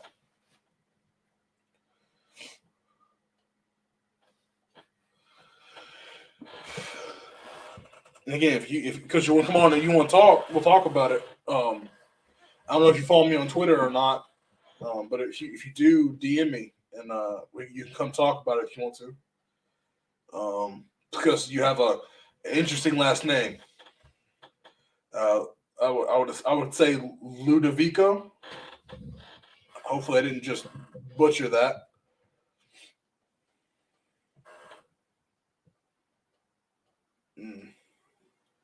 Yeah, I appreciate you saying that, Coach.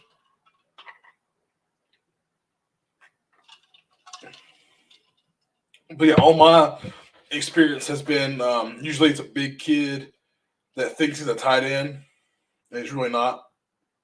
Um, he thinks he should be playing tight end.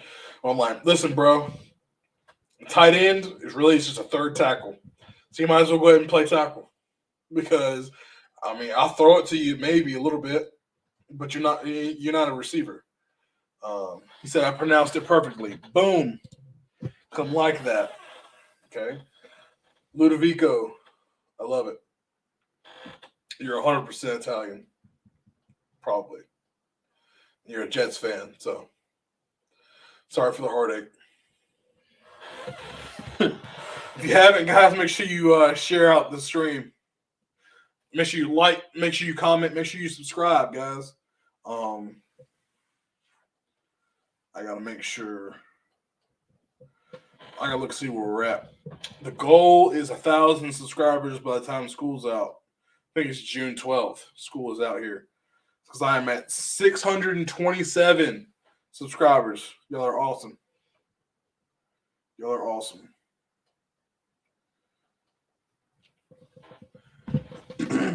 I don't know when my next live stream is gonna be, so I'm kind of roll with this as long as I can because I don't know when my next one's gonna be, guys. To be honest with you, school starts back off of break on Tuesday. I'm in the middle of a move to a new place, housing wise, so we're kind of packing stuff up.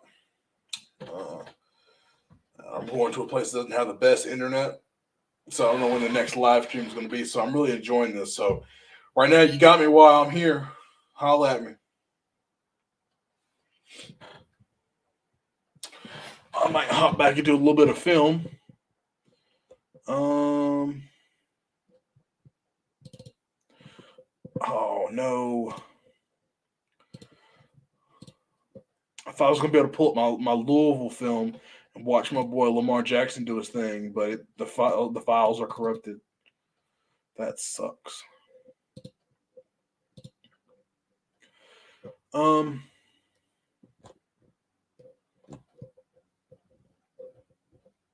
right. Yeah, I'm gonna try and pull up some more stuff, guys.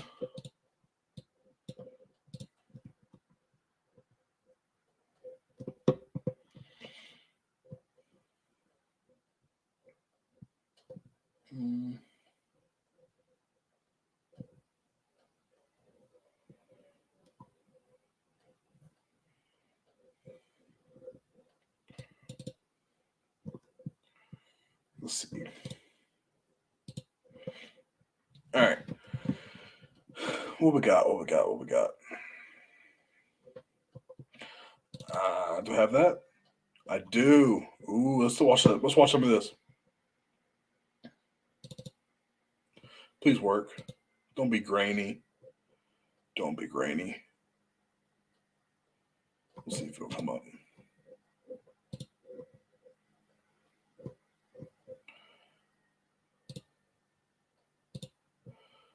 I'm gonna see. No, it's grainy. Sorry, I had some old school Oregon film, and it's really the quality's terrible, which sucks. But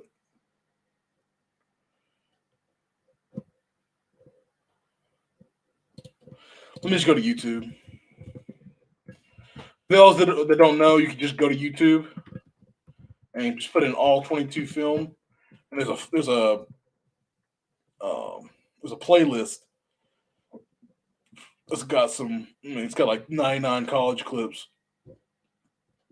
What do we want to watch?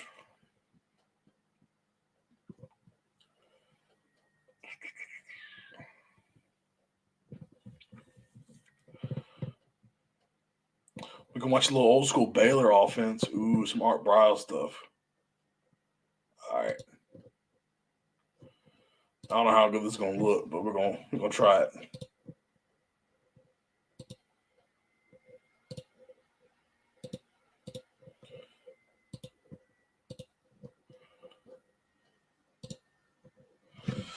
And this is pretty grainy too, but we're gonna watch it. Well, we might watch it. I don't know. Let me see. So we're gonna find something a little newer.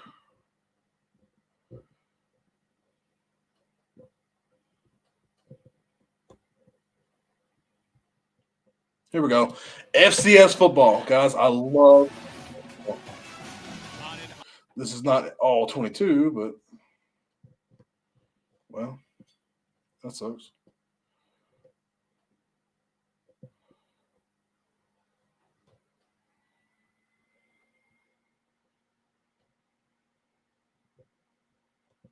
Mm.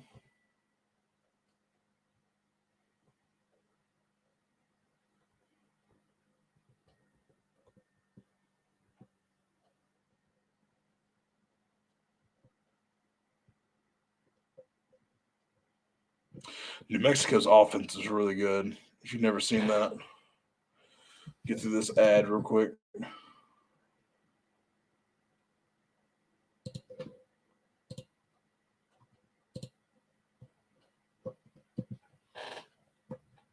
Yeah, okay. So New Mexico's offense, guys, is very unique. They do a lot of running backs and a lot of sniffers. So they're getting this 30 personnel. You call this guy right here an H-back. It's just 30 personnel, obviously 2 receivers on the line. They get in some really funky formations. I love it.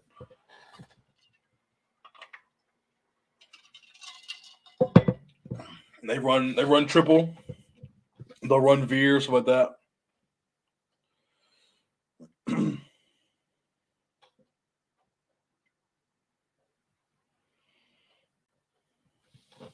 So there's a dive.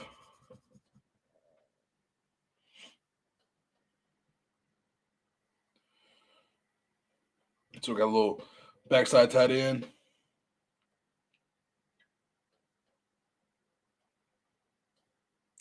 It's an option, man.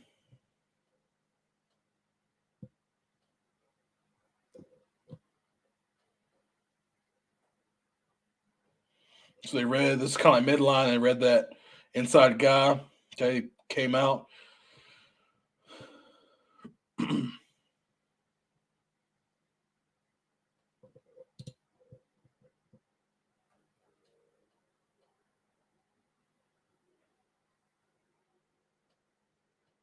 Oh, turf got him.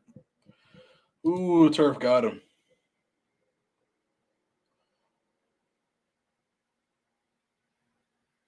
Just running zone.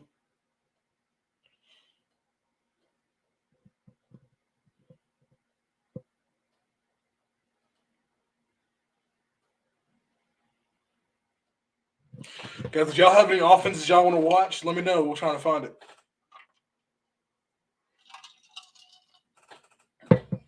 Hold on, I gotta watch that back. Hold on. But they're half rolling out here in this little throwback screen. Ooh, it look good. Big man out there blocking.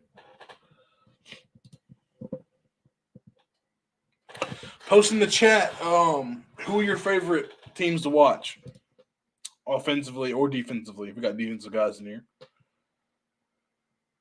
Guys, that is an offensive lineman. I did not know that. Hold on, I gotta go back and watch this.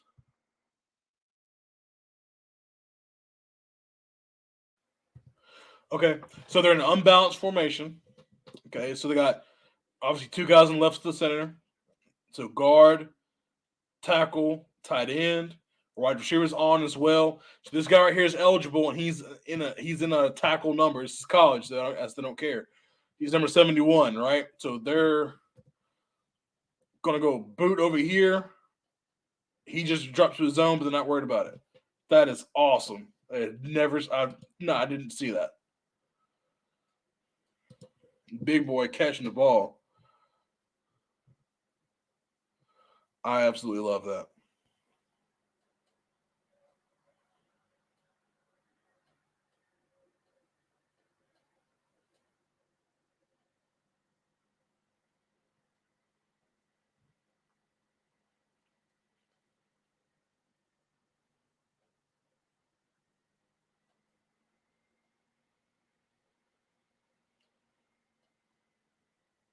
Little tight end backside.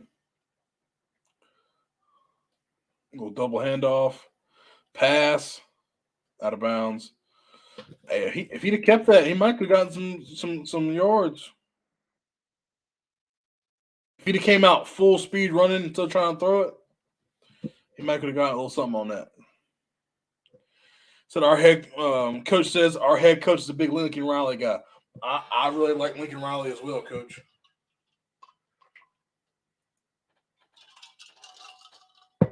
Coach, where do you coach at? I'm assuming somewhere in New York or that area, New Jersey, something like that. But I might be wrong. Where do you coach at?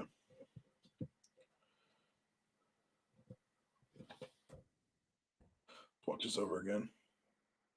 So gonna pull the front side tackle, pull the front side guard out and around. It's a little sweet play. They played it perfect. Good Lord. Dang, swarmed that ball.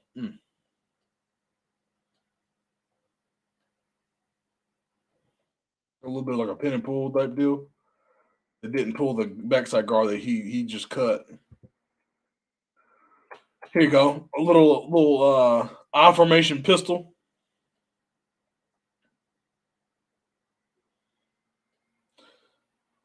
Ooh. So they're gonna run. So veer, run a little dive right in the middle, reading the in-man line of scrimmage, the pitch off the next guy. He probably would have pitched it, but this guy right here didn't make a good block right here. If he had made a good block, he could have pitched that, and now we got numbers. He's the free guy. He's going to have to come down and pursue. He probably will be to the 44, 45 before he gets touched. But he couldn't do it because he's a little too far in the pitch relationship. Wide receiver coach at Desert Edge High School in Goodyear, Arizona. So I couldn't have been any more wrong. I said New York, New Jersey, based off of your picture. But heck yeah, Arizona. I hear you, Coach. It's still early in Arizona. It's like, 9 o'clock?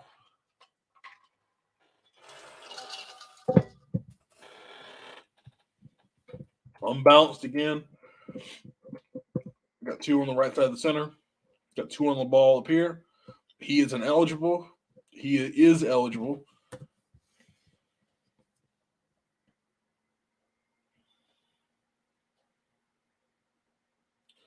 There you go.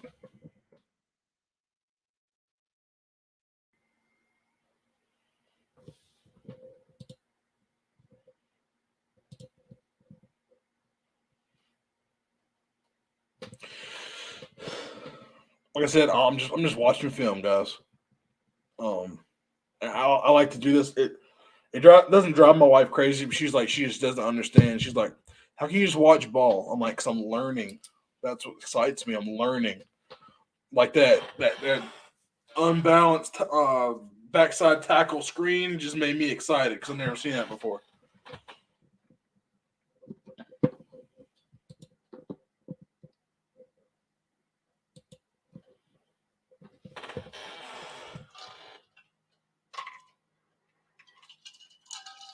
A little sweet play. And obviously, New Mexico's getting their butts whooped in this game because it's Boise State. But I'm loving what they do, man. Little option, boom, on the edge. Love that. Option can be a great equalizer, man.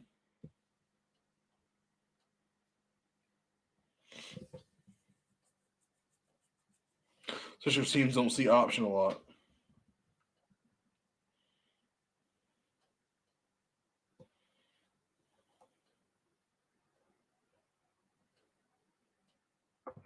Receiver up top makes it a little better of a block.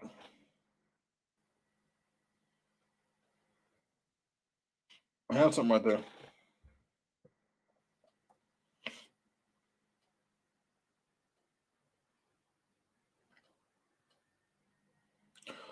They like this hit and pull type play. They pull this guard, but they haven't really hit on it yet.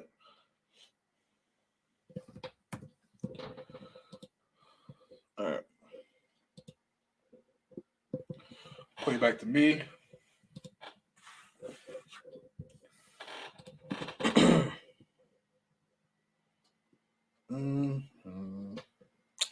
Yeah, that's the broadcast.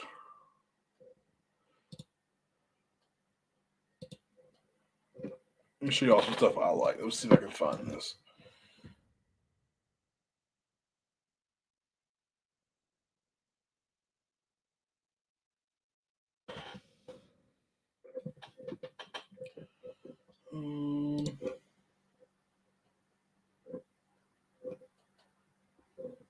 Yeah, let's see.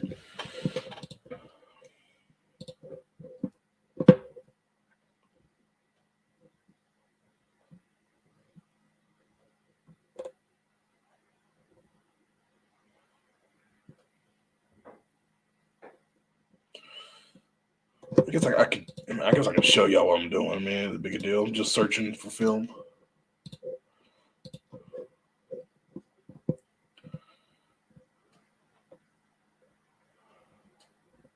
These aren't all 22. These are like broadcasts.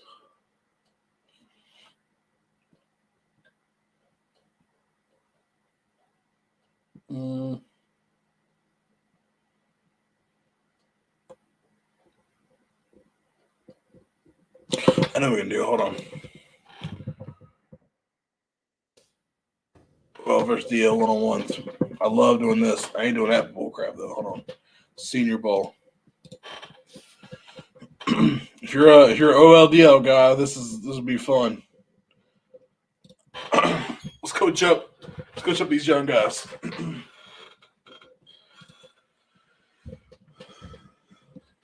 Half the people just left. They're like, I ain't watching that crap. All right. Yeah, but I want to see it from the backside.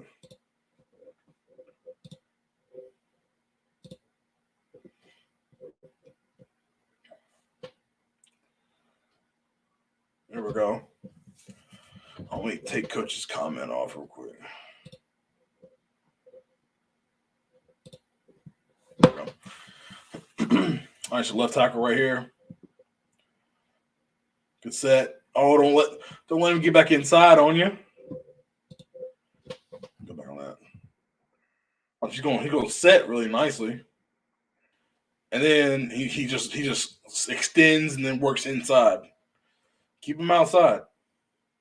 Guard. Good. Don't. See, once you get him right here, run his butt by. Don't get too far leaning forward, or he can come back underneath on you, and he can throw you back underneath. You get called for a bullcrap holding call. Center, I love the center reps. Whew. Sit down. You can just drive him. Get your hands on him, and then he feels him start to lean, so he just pulls him down. So you gotta keep your shoulders square.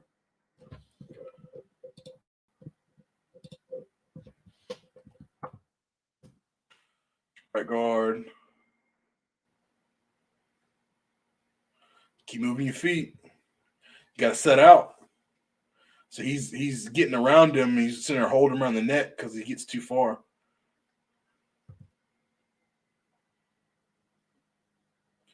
And this one, he totally gets faked out. So watch. He's going to set, and watch his feet. His outside foot, his inside foot crosses. Now he gets totally turned around. Okay? Keep setting, man. Keep setting. Press your feet.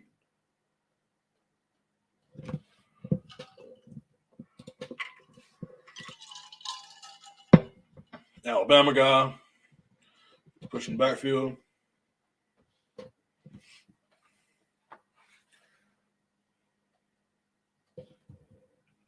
They're just beating him with speed right now. Got to cut him off.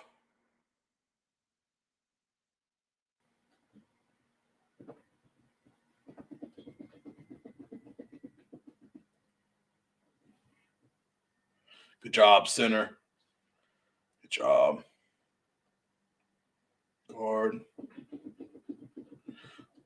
Don't give up the inside.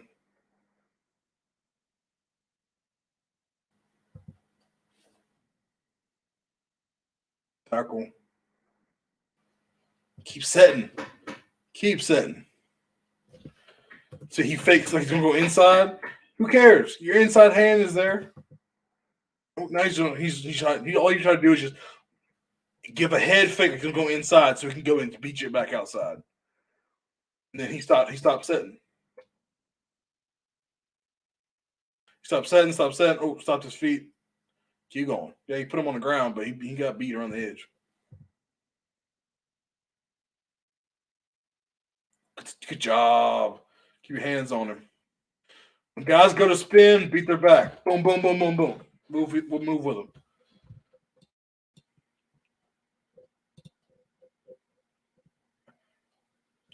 Don't give up the inside.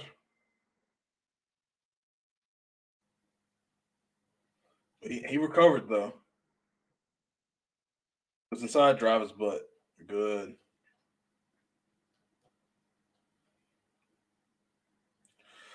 job. Get your other hand back in there. Good. Stay underneath him.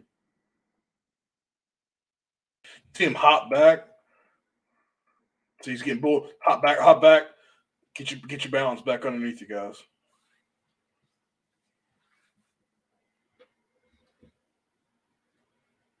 Good. Running by. I can watch one-on-ones to senior ball all day long.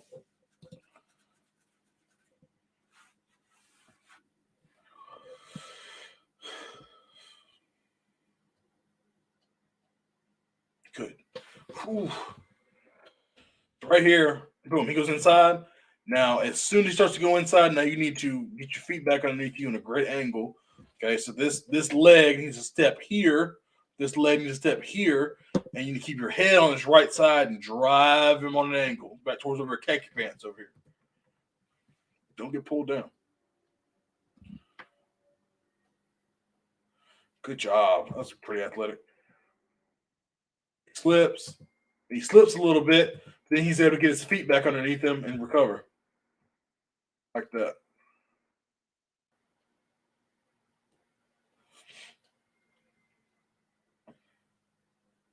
Job center.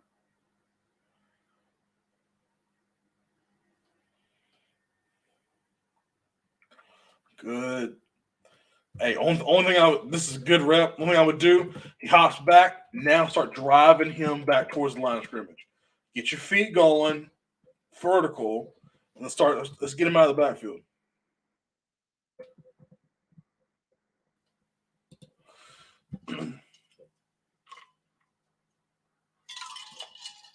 Job tackle to keep him in front.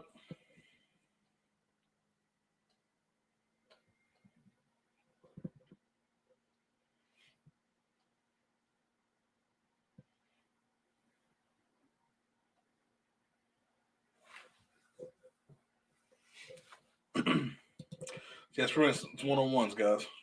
Pretty standard stuff. If there's no questions, guys, I think I'm probably gonna wrap it up. I'm getting a little tired. I gotta let my dog out. But if y'all have anything you want to talk about, we'll keep talking. I'm here for y'all. There's 3 guys on here. If not, we're gonna wrap it up.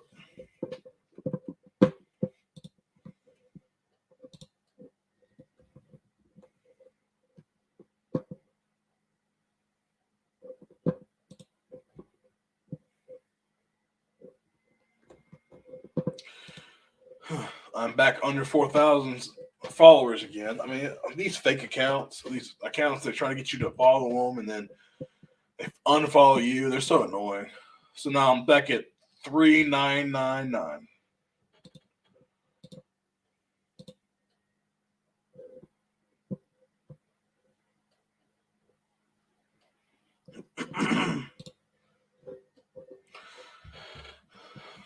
I appreciate everybody hanging out. It really does mean a lot to me, guys.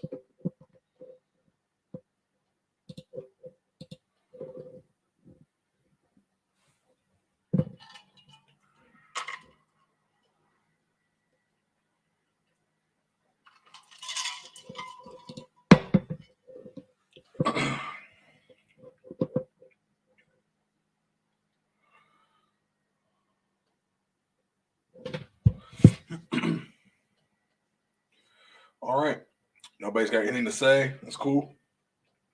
I can't force you. Make sure you subscribe. Make sure you like, comment, and share it. This will be live on my YouTube after this for playback if you care. We watched a lot of film tonight. I enjoyed doing that. We didn't really learn much, guys. We were just watching film. Man, I was over taking notes, drawing up stuff. Hope y'all were too. If you ever need help trying to find some film, I can try and help you. If I have it, I can try and send it to you. If not, we can try and find guys that have stuff already. If you enjoy watching film, let me know. Comment, be like, hey man, I loved watching the film, man. Because I'm trying to do what y'all like. But if no one's gonna post anything, I'm gonna hop off.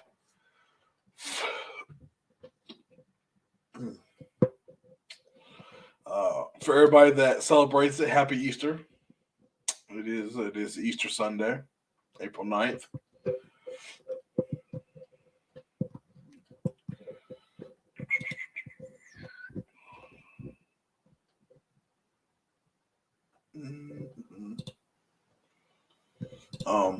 For the three guys that are on here, if you're not already, you already know there's an offensive coordinator clinic next week. I'm hosting on Saturday all day. It's from 8 a.m. Eastern to 6 p.m. Eastern. You do not have to be an offensive coordinator to join us. You just have to love football. And it does not cost anything, just your time. And you can come and go as you want. Got a really good lineup of speakers. I went over that earlier today. If you want, I'm gonna be trying to send out the list of speakers probably on Monday, so tomorrow or Tuesday, hopefully. I have 3 slots to fill. I'm trying to do that before I send out the list, but I don't know if it's gonna happen or not. So if you're interested in the clinic, hit me up. If you have somebody that you know that is interested in the clinic, have them hit me up. Otherwise, they're going to miss out. It will be available for replay afterwards. I don't think I'm going to cut it up like I did the last one. I'm just going to leave it all one big session. But I'm going to try and timestamp it so guys can come in and watch it. That's my coach's clinic. I am doing a coach's clinic in June, hopefully, after school is out. And I'm going to probably charge for that one because I'm going to try and get some big names on that. And that will not be available for replay. So, anyway, guys, appreciate y'all hanging out. I'm going to hop off and I'm going to try and get some sleep. Appreciate everybody for joining. DM me on Twitter if you have any questions. You want to just talk ball. I appreciate you guys. See y'all.